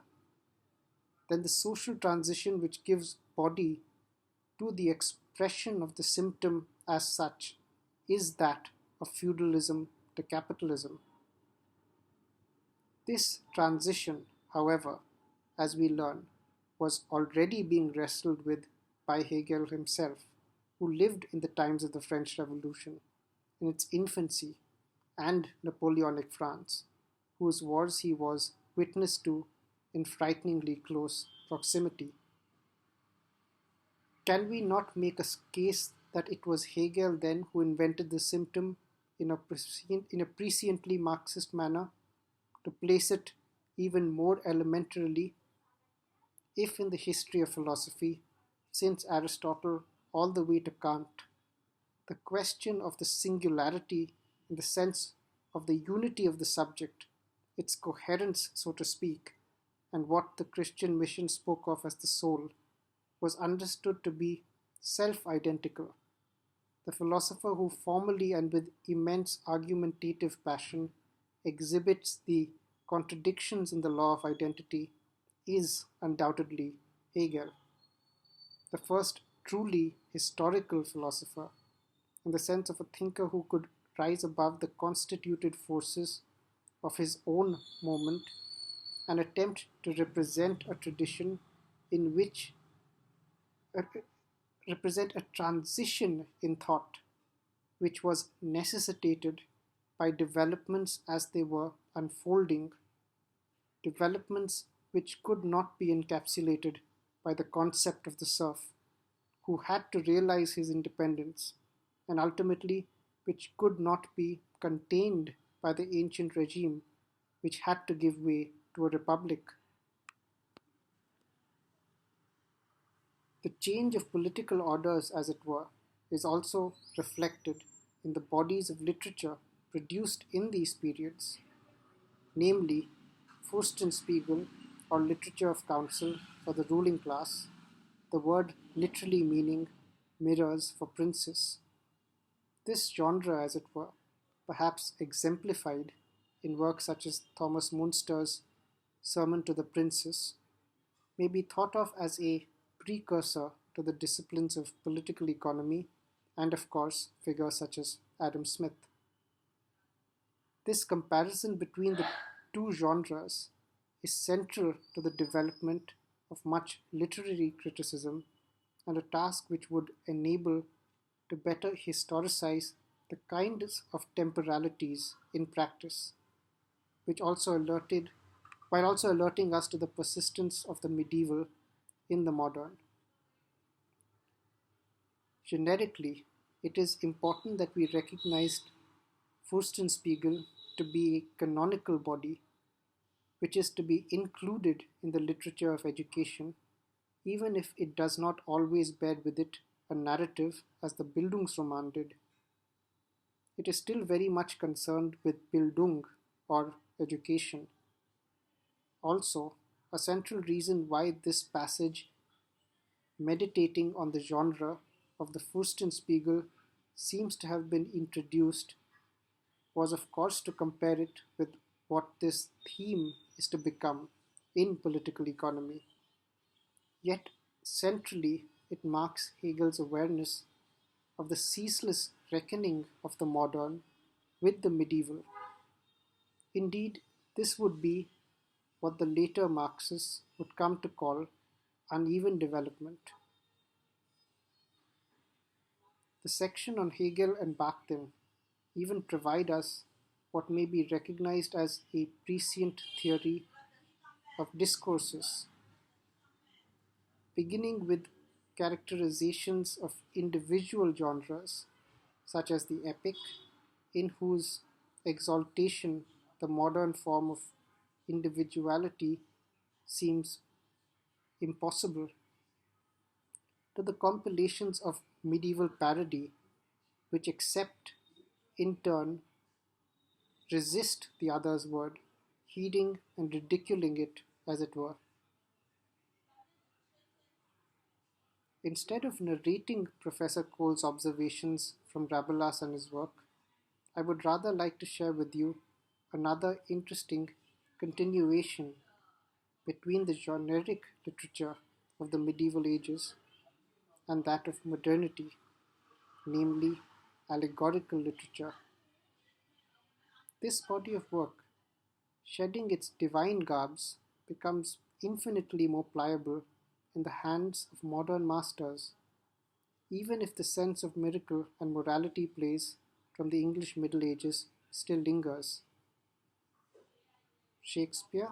an ardent favourite of Marx, was a success for many reasons, but chief amongst them was his ability to appeal and represent distinct was to appeal to and represent distinct sections of the audience, particularly their class distinctions as well as limitations to each other, differences which the daily lives and interactions between such characters would in normal circumstances be foreclosed to. The ability of such a work to touch upon seemingly universal themes for it to be remembered years later is not as much a function of its ability to represent mere experience per se in a realist mode, but to make us cognize the coordinates within which our grasp of realism itself are conditioned, coordinates which Marx recognized as ultimately in their horizon political and economic. Allegory, however, as any work of representation requires, a character, scene, or perhaps even plot to stand in for a constitutive body, representing them as it were. This socius is what makes the character, for instance, in question relatable, and this is a practice which drama, of all the literary arts, self consciously takes up well into what we may now choose to recognize as late modernity in plays such as Look Back in Anger by John Osborne. Regarding the project of dialectical criticism itself, perhaps exemplified at least for native English readers in the late 20th and early 21st century in Fredric Jameson, whose historical singularity as an index of past efforts at this project, ranging from the Frankfurt School to the Budapest School to the most recent Ljubljana School of Psychoanalysis, to say nothing of his classificatory remarks on French theorists ranging from Sartre to Deleuze, still conceals what must be admitted as something akin to an institutional scaffolding which such a hermeneutical and explanatory system, again to say nothing of its revelatory potentials, has in store. A statement singled out by his former student, Andrew Cole, is worth citing here. It is clear that the most influential and elaborate interpretative system of recent times has been that of psychoanalysis, which may indeed lay claim to the distinction of it being the only really new and original hermeneutic developed since the great patristic medieval system of the four senses of Scripture. As significant as such a statement may be in itself, it is yet elucidative of the conditions of its very enunciation, which in both cases were very much institutionalized in distinct ways, with the clergy in the earlier and amidst the loosely aggregated body of professionals who constitute the analytic community in the more recent, both clinical and otherwise.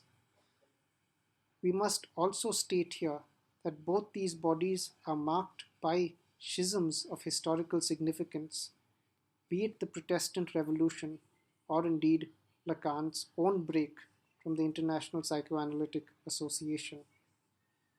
As such, they are testaments to the forms of associations often required to systematically pursue an inquiry in the open field that is society. Associations whose very formalization allow them to pursue the singularity of the pursuit while heeding the lessons of past investigations, which serve as case histories,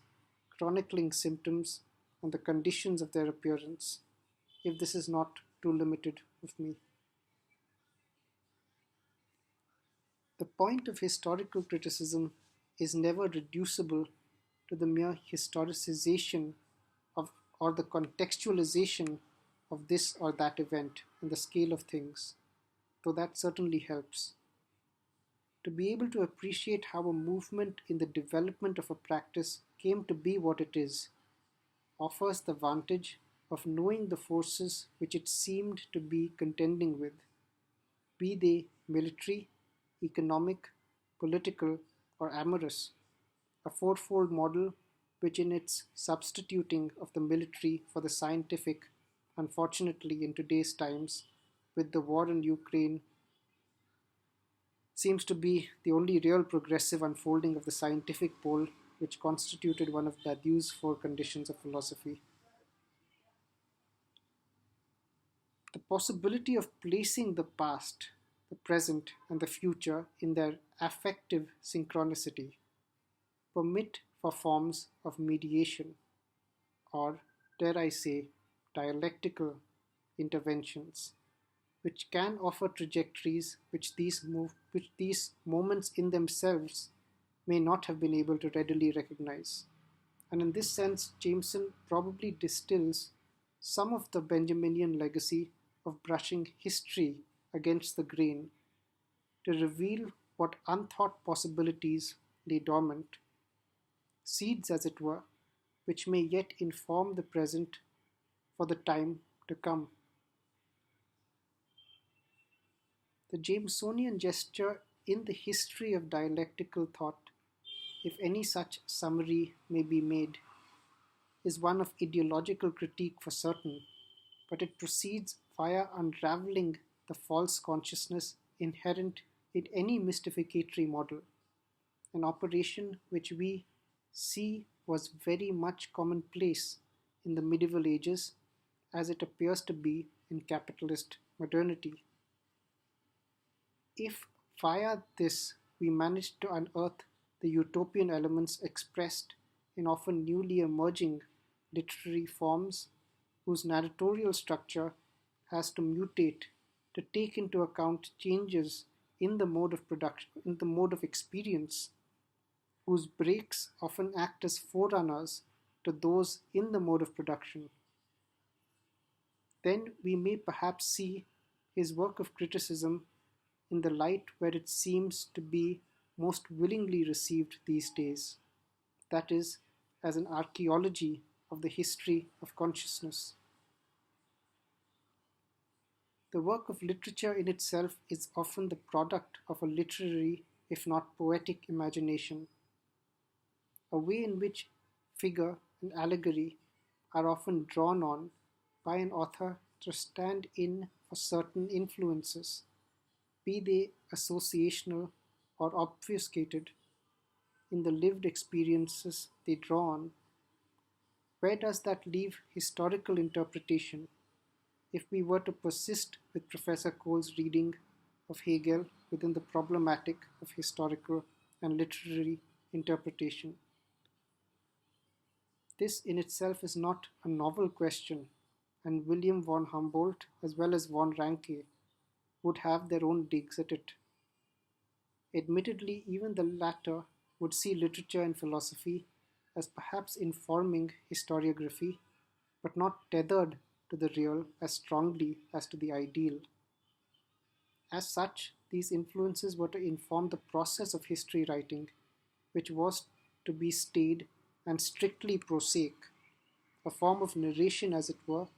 which a literary scholar would readily identify as one which is informed by a very particular kind of interpretation. Hegel, of course, comes in sharp relief to this, as to him, poetry is historical because it is ideal. Yet Professor Cole goes a step further than that. To quote him, poetry, that is, expresses not historical trivia, but the concept of a historical period that makes conscious what it fundamentally is at that moment. In a sense, this summationary gesture is what is essential for the periodization of literary movements such as Romanticism, Modernism, etc., which in any case are often the material which inform historical scholarship and interpretation. It is also, some may find, briefly refreshing to have an adjudicatory air in a work of criticism, which can often indulge in so much wishy washy juxtapositions without any sense of a vertical sentence, present in Cole's account of the debt which the juxtaposition of genre and history owe to Hegel. To quote, any in particular to his idea that genres are like concepts, adequate or inadequate in the philosophical sense to the contents in which they emerge, grasping or failing to grasp the conditions of their own emergence. Politically, looking on the developments and indeed the very possibility of reading Hegel today, especially in the English speaking world, a figure who deserves to be cited is T.H. Green, a professor of philosophy at Balliol College, Oxford, who was responsible for introducing Hegel and Kant into the curriculum, and this of course meant questions regarding them in examinations, etc. And indeed, we are informed of the complementarity inherent between literature and philosophy, a complementarity which, as it were, has its own history, independent of the governments of the day, and the effort of arranging these, the epic, drama, novel, chronologically, that is, presenting the content of the experience rendered in them as approaching and presentable in the form they appear in as such, as part of a reflection of the human will to representation which congeals or perhaps is shaped into configurations which become recognizable collectively in distinct historical moments, which may be divided into stages, not unlike the Leninist scaling of revolutionary movements, is an archive worth taking note of in any intellectual history.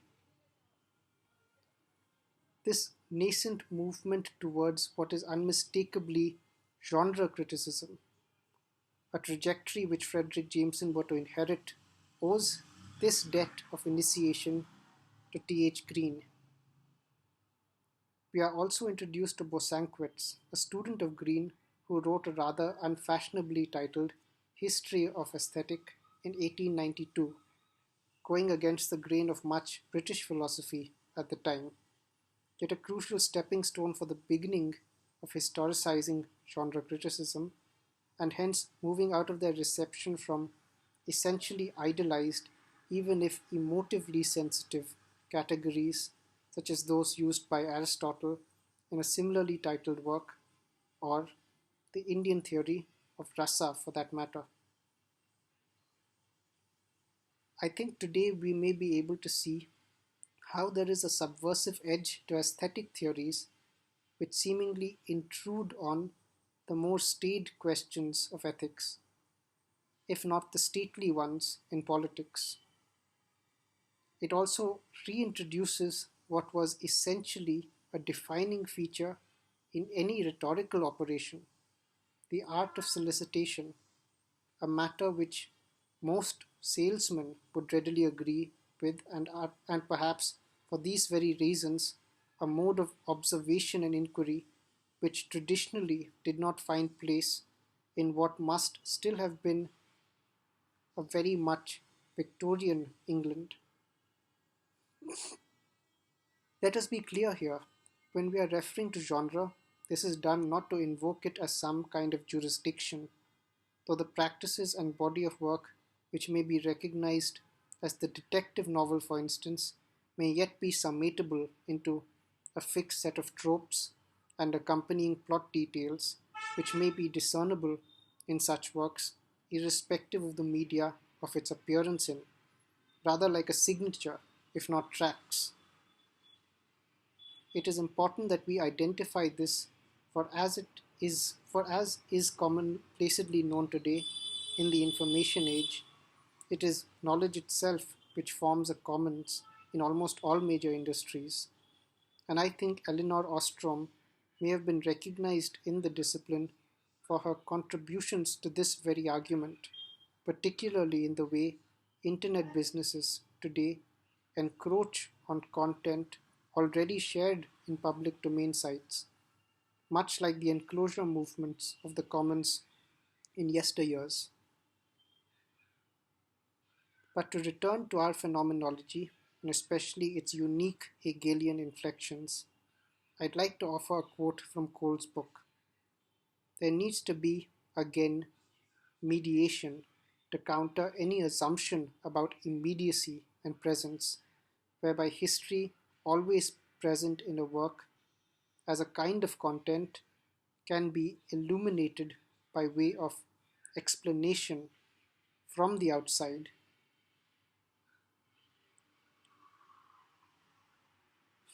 Macquarie. Irrespective of genre, or as Hegel puts it, the historical information that is firmly fixed in our minds when we set about to read poetry historically. And here, though it may be vulgar of me, one can probably see how such elucidatory explanation, which may be one way of defining criticism, attests to something akin to an autonomy of genre from history, even if this be in bad taste and provocatively worded, it would seem, for was not the great thunderclap of the dialectical tradition to always historicize, as it were, now seemingly adding to the rather cliched duality of analytic and historical thought? To appreciate what this problem actually has to teach us, we may have to turn away from interpreting any text in itself, as it were, and begin to ask what it means to think of a text for itself. Were genre to be thought analogically, to caste, for instance, as just another category in which folk are included and excluded, what would hence be invisibilized are in fact the relations between them, and as may be apparent, it is precisely here, and not always in a self-definition or identification, that the historical force behind such movements are witnessed. And hence it would come to be that satire would come to define itself in retroactive opposition to highbrow literature, how the bourgeoisie would come to present itself as a challenger to the nobility. And I am sure by now you follow the logic at work and can think of your own examples. There is yet another way in which the ossification of such categories veils us from the realities of the people who often traverse through the ambit of their mediatory recognitions. Hierarchy would remain a defining feature, it would seem, perhaps invisibilized in class, even if most pronouncedly yet readily apparent in the segregation of any items really, from export quality to factory rejects, and indeed in the pre-modern and rather hereditary notion of caste.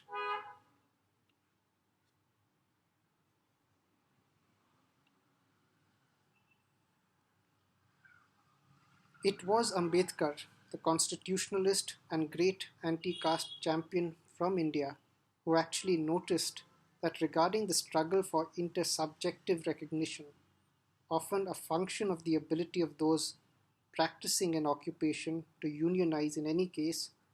censuses particularly those of caste, actually tell us very little, for they would say nothing of intercaste mobility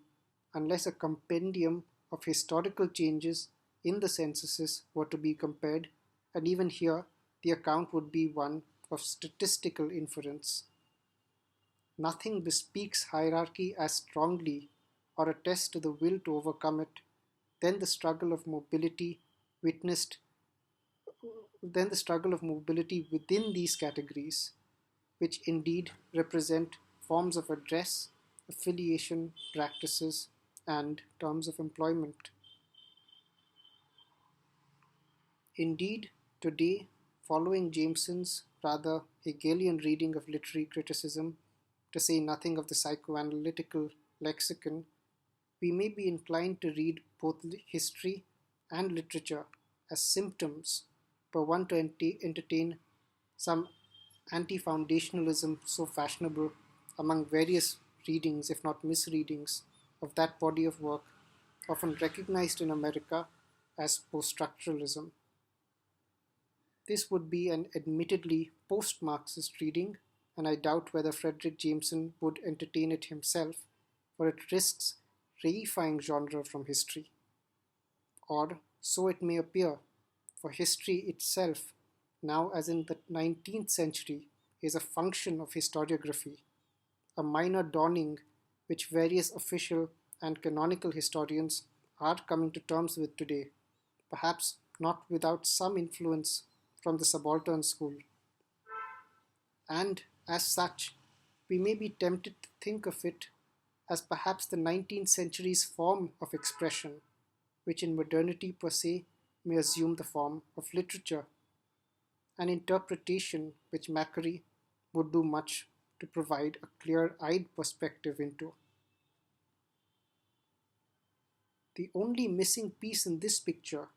would be, of course, to recall the Althusserian break with the French Communist Party, which perhaps lies at the genesis of what we more readily recognize today as Western Marxism, which sought to set itself in opposition to certain Stalinist developments. Here, the essence of the argument lies in recognizing that our very epistemology is inflected, if not to some extent determined, by the mode of production, in whose engagement with we mutually recognize retrospectively our class positions. Classes whose products and services cater to the milieu that is society in ways which are not merely individually but historically distinct, that is, exist in traditions which have their own breaks and continuities, namely politics, economics, ideology, which today may include all sorts of entertainment, but also religion, infrastructure, etc., appearing as symptoms of this immense singularity. The task, nay, the effort of sublation is not easily graspable without a semblant of trust, and indeed exchange between parties, who are often mediated between, and this may provide us a hint of why Hegel, the inheritor of the tradition of German idealism,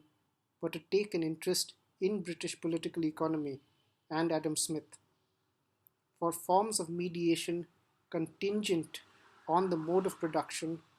would be partially blindsided were they to ignore the system of exchange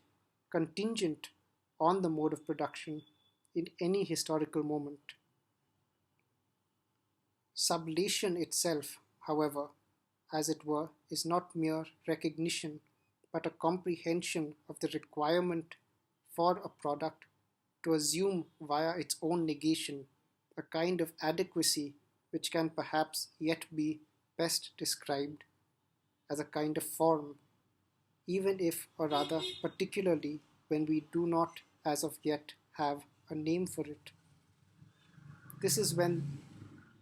this historical dimension of dialectics is vital, for we often see precursors to what may be a dominant tendency only in retrospect, and if Hegel held fast to his rather aesthetic pronouncement that the owl of Minerva would take flight only when the eves of dusk are falling, then we may perhaps recognize today, as literary historians, the perhaps dejected spirit in which certain French scriptural traditions, from whom perhaps the name Derrida acts as a kind of emblem, behold before an unsurpassable threshold the sense that the letter which was to be sent to the address has seemingly always already arrived. This closure, as it were, or aporia if you prefer, is itself not without precedent. Even if at that historical moment, when Walter Benjamin wrote his thesis on the philosophy of history, published in 1942, a sense of a utopian return, which may conjunctively be a sojourn, seemed possible to the messianically informed Judaism, which influenced perhaps the most celebrated of our precursors. However, his work and the Weimar Republic of the time may perhaps be left aside for another occasion. The appropriation of the methods of literary criticism in the writing of history would function principally, at least for a complete outsider, as a way in which the nature of consideration as well as the sources of data, i.e., what constitutes a narrative, are augmented. Let me repeat this sentence. The appropriation of the methods of literary criticism in the writing of history would function principally, at least for a complete outsider, as a way in which the nature of consideration as well as the sources of data, i.e., what constitutes a narrative, are augmented. This may mean a study of customs or household mores, for instance, as opposed to purely historical texts, which perhaps an institutional historian may reify into an instrumentalist use of a historical catalogue, even if it were to serve some revelatory function in terms of classifications, terminology, and jurisdictions, which inform legislation or lawmaking per se. Andrew Cole's own work reaches out, however, to a more explicitly English-speaking audience, and he does present the early groundings which the conjunction of aesthetic theories and social history seem to have in Oxford by continuing his study of the discipline in the commentary of Leslie Stephen, who, incidentally, apart from being a mountaineer and critic, was the father of Virginia Woolf. In a rather tongue-in-cheek moment, another Oxfordian, Courthope, is also cited, who in his English Literature and Society in the 18th century, all the way back in 1903, seems to have been making a case which does not seem very much unlike Althusser's symptomatic break with vulgar Marxist readings that some may have labeled economic determinism. To permit for a quote, the same changes take place with regard to political, economic, or religious, as well as in regard to literary investigations. And while this may be prosaically put, the structuralist Marxist school, which profoundly influenced Jameson and who Althusser was vital to, are precisely those who would continue to search for congruities in the structural developments in the distant levels of the economy, forces of production, relations of production, the juridical, political, ideological, and, of course, cultural.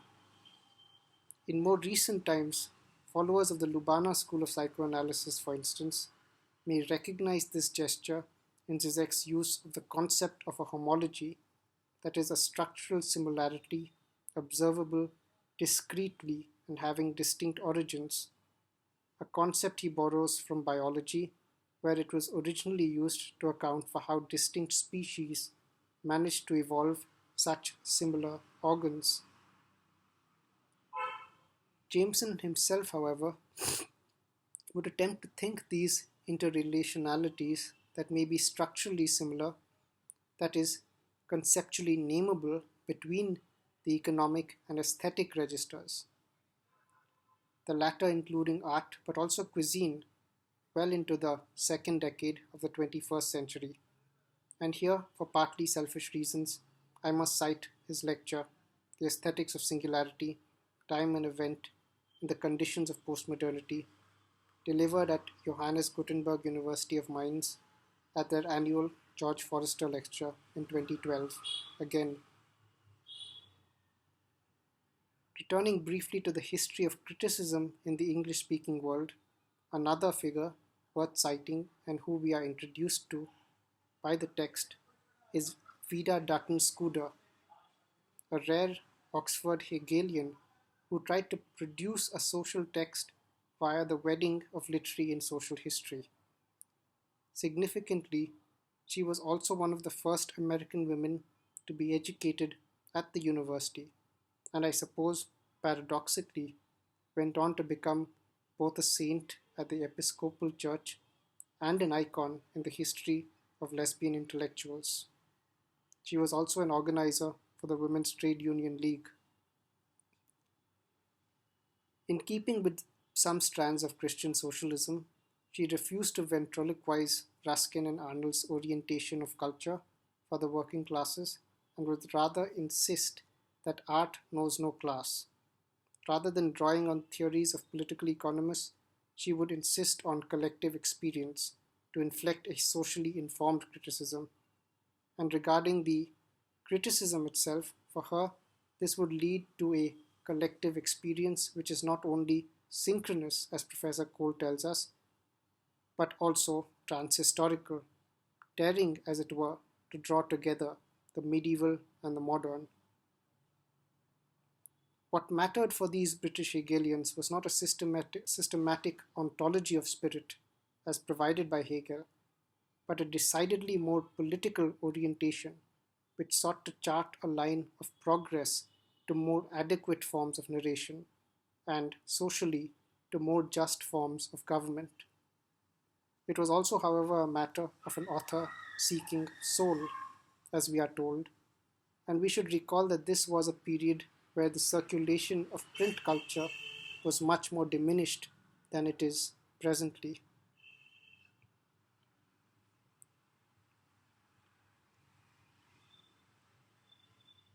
We as Marxists, if I may yet use that term after the seeming eon of scrutiny this body of work has been put to, whose own originary depths themselves appear to cast a lustrous gleam, attracting generations of thinkers, are left without a troubling are left with a troubling proposition, which may require some familiarity with the figures who have done much to carry forth the Hegelian revival in literary criticism. If Lukács presents in the relations of production the possibility of a class consciousness which may reveal the historical location of individuals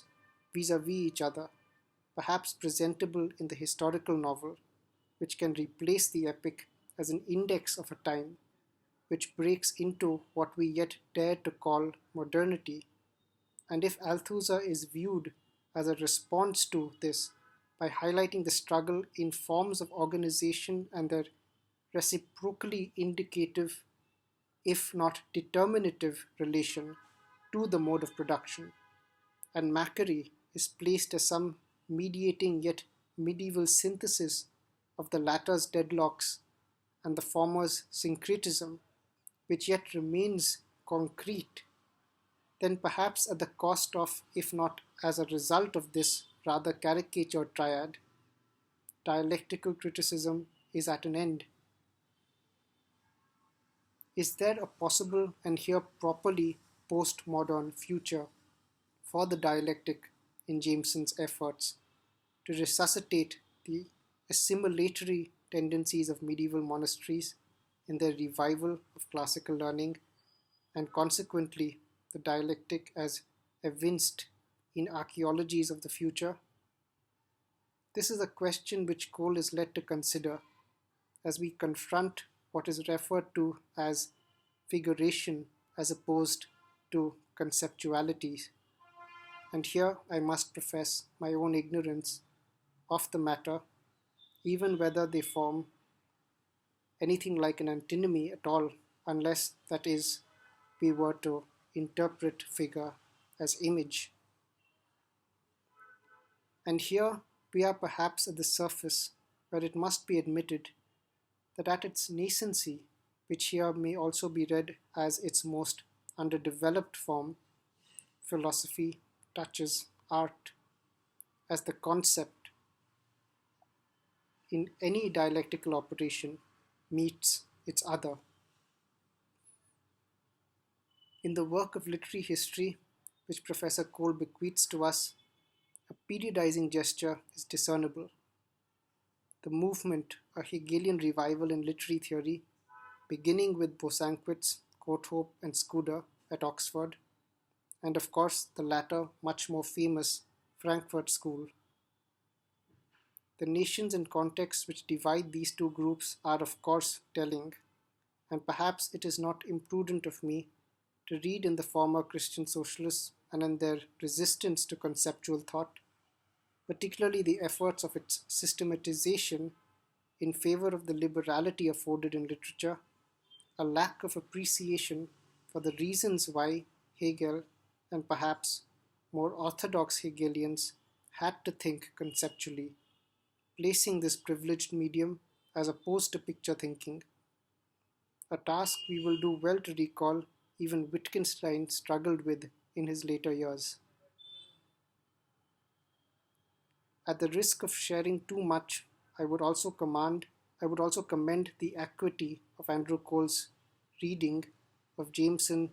especially regarding certain antagonisms which would appear to be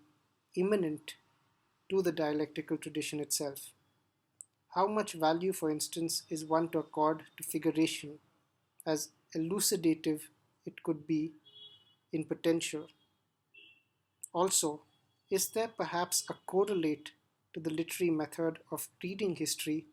which Hegel employs to what later structural Marxists named historical materialism, implying that it was with Marx proper that dialectical materialism arises? There was an intellectual milieu in France on the eves of May 68 when such a step was perhaps called for, and Althusser, Macquarie, Balibar, and others sought to isolate this reality by seeking to draw concepts specifically from Marxist prose, a practice of institutional mediation which took very seriously a lived experience that institutions themselves could be dissolved, and hence it was necessary to engage with the proto-linguistics of the parties running them. The vulgar response to this, of course, was the cry, "Do structures walk the streets?" written on the walls of Sorbonne, if not elsewhere. A stance of the students' movement which, in their efforts at forming solidarities with workers, will come to have echoes in Italy in the 70s, India in the 2014 to 17 period, and of course in England and the US later, 2020, who were to witness some of the largest student rent strikes in their history. I would, however, like to place a minor objection regarding the use of the word figuration here, for it appears to allude to both image and characterization without mediating between the two. This is not to say that these categories are conclusive, with the diagram being case in point. However, it would remain a struggle even for a Marxist to be able to form concepts entirely independent of narrative and figuration. There may also be discernible a sense of discomfort which the practice of conceptual thought has to figuration. As Cole were to observe in Jameson's later work, conceptualization is disconnected from figuration, with concepts given to modern thought and figuration to characteristically pre-modern or fantastic mode. And after all, it may be said that this is a quibble, for we have this book, The Birth of Theory, to thank for reminding us of the deep allegorical inseamings of the dialectic which Hegel draws from the medieval ages and Plotinus. And would not allegory, given the suppleness of its elusive potential, not be the conceptual form par excellence which can represent both figural thought and indeed stand in for, if not name, characters such as in satire? Such would be the subtleties which perhaps a sharper criticism may find, and I would invite studies in such directions among the departments and scholars who see its potential. My adventurism aside, Cole may well have seen further than us all if time were to be thought as some pure extent of magnitude, for he goes back to the very origins of the phenomenological style, in Oerbach, under whose supervision Fredric Jameson wrote his doctoral thesis, and of course the former's own reading of Plotinus, in which may be gathered what is identified as a practice of philosophy, which takes the point of view of the concept while stopping just short of their personification. Hegel's own incorporation of not the mysticism itself, which the Neoplatonic tradition may have been syncretic to in early modern Europe, amongst its barricaded monasteries, often in fortresses, but the phenomenological style of its presentation that informs his prose, his incorporation of this, and not the mysticism per se, is noteworthy,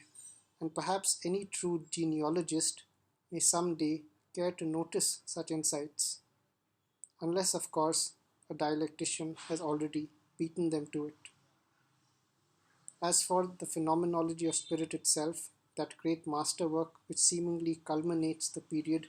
marking the end of the old world and the beginning of modernity proper, comparable in its scale only with perhaps the absurdity of a deaf Beethoven composing the Fifth Symphony, the work carries with it this expositionary medium at the point where its evanescence is forced to confront that very historicity whose rupture this text was written amidst, finished as it were with Napoleonic cannons bombarding the city of Jena, the concept which may be adequate to a situation, drawing from and responding to a context that carries forth the negativity of observation. This may be my fly-swat sentence that describes these efforts at a retrospective literary criticism of that text here, which in any case is not the matter of consideration of this study. In returning to my citation, Fredric Jameson, in response to the question regarding whether a theory tells stories, responded, well, maybe it does, but where would be the narrative of it? A rather formalist interjection here may be, well, we could perhaps begin with the plot, yet the philosophical, if not properly epistemological question remains as to how would the events and the details be disclosed to our dear reader, and of course, who would narrate it. Here is where we may perhaps discern the kind of post-modernity which theory seemingly lives in, and also, perhaps, the faintest sense of why Andrew Cole and Fredric Jameson find precedents to such gestures in the pre-moderns. And what of that great avant-gardist challenge to dialectical thought which Deleuze and Guattari present, which rhizomatically extends beyond philosophy itself and has been adopted by anthropologists? In many ways, they come up against the problem of figuration, especially in its opacity, an issue which a close reading of Derrida may too yield, even if it is in the guise of aphoretic deferrals included to produce a difference. Deleuze and Guattari are in many regards thinkers of the concept still, and it is not a coincidence that they level their case against Hegel. What is yet appreciable about their stylistic innovations, and we should know how important that is within French theory, is their ability to explicate a life of a concept in its becomings from the differences which it makes or rather embodies for itself as an affirmation whose advantages, pleasures, as it were, make negation and the other notions of tarrying with history that Hegelians often do, so many dried leaves which are swept away. And indeed, we must recognize, as Cole does, the affirmationist potential within Deleuzian thought, which I may hazard to yet call genealogical, in a good way, as perhaps an exemplary demonstration of what that practice, or style if you prefer, can yet offer. Its difference from the dialectic itself, however, should still be marked, for as we are told, what is philosophy may yet be read as a plea for figuration, a plea which once you are able to interpret figure as character, we may readily recognize as a facet which any novelist, for instance, works with, to say nothing about newspapers, magazines, and of course, television and internet media today. The latter, which has seen some rather spectacular applications, and here I would leave a reference to Nick Land and the erstwhile CCRU at Warwick. Is this enough to say, following Cole, that this plea for figuration is what the dialectic itself was in the Middle Ages, but is no longer in modernity? I am less sure about that conjecture, yet there may be formal studies that may yet shed some light on that question. The question of time is that shy and rather avoided figure, it would appear, which much dialectical thought, though it operates in its medium, often avoids as such, for to speak of it without predication would be perhaps the ultimate obfuscatory and dehistoricizing gesture. Yet were we to follow the Plotinus of the statement, the knowledge of future things is, in a word, identical with that of the present, then we can see how the charge of a teleology is occasionally levelled against the legacy of dialectical thought, and, to be frank about it, the Leninist staging of modes of production, corresponding with stages and indeed theatres of revolution, does seem to tread this path. The question of teleology, however, is essentially a retrospective gesture, indeed, and as a recognition afforded by thought.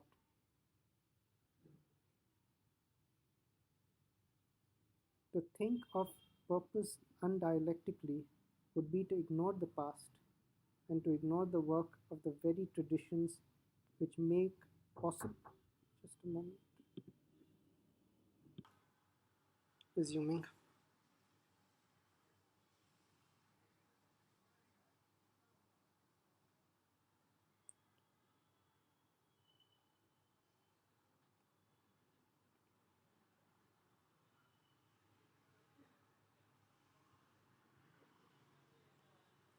The question of teleology, however, is essentially a retrospective gesture, indeed, and as a recognition afforded by thought. To think of purpose undialectically would be to ignore the past. and to ignore the work of the very traditions which make possible a desire in the present, that vitalistic force so dear to even anti-dialectical thinkers. I believe a quote from a concessionary chapter is indicative of what a more adequate position may be. What I am after here, rather, is a kind of dialectical interpretation which thinks in the historical terms itself, which the dialectic invites us to think, drawing our attention to the conceptual and the figurative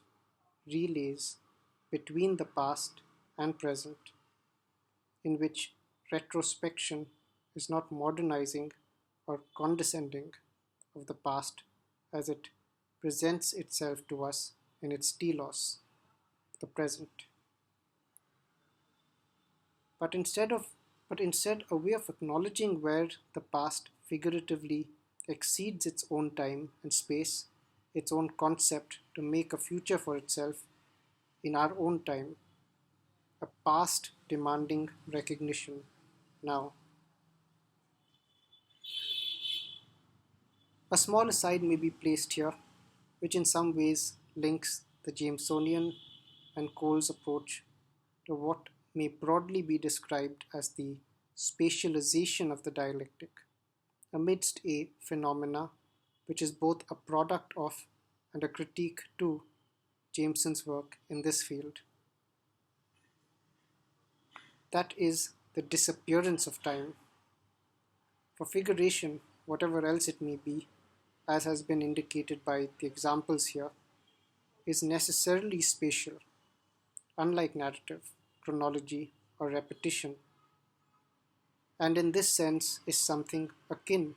to a map, to use an everyday analogy, but also perhaps, as with all maps, pegged upon a vocabulary, if not taxonomy. The process, or should I say the ground broken through by Jameson's work, if you will, the drive towards a cognitive mapping,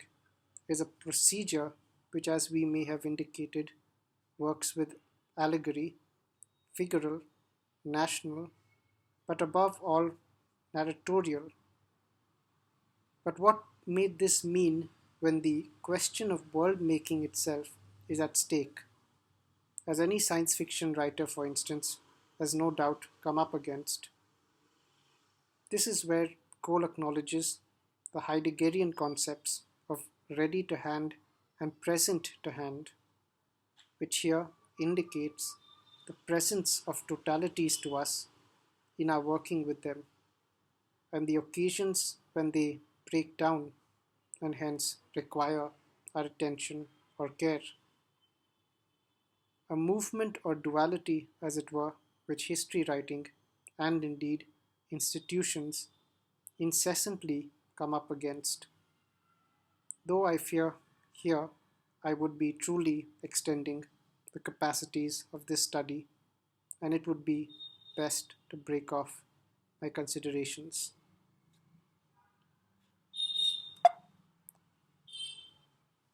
That was a very lengthy paper, I recognize, and I apologize if I have kept you. I also have not been able to procure a lapel microphone so far because I've had some issues regarding getting one without a wire. So I hope the audio was clear. I've adjusted the laptop a few times in this reading, so perhaps it sounded differently at different moments. Irrespective, there would be a copy of the text provided with the video itself in the description box, so you would always be better advised to read it. But in case you would choose to listen to it instead, you may do so here. And once again, thank you for your time. I would wish you a pleasant evening. Bye bye.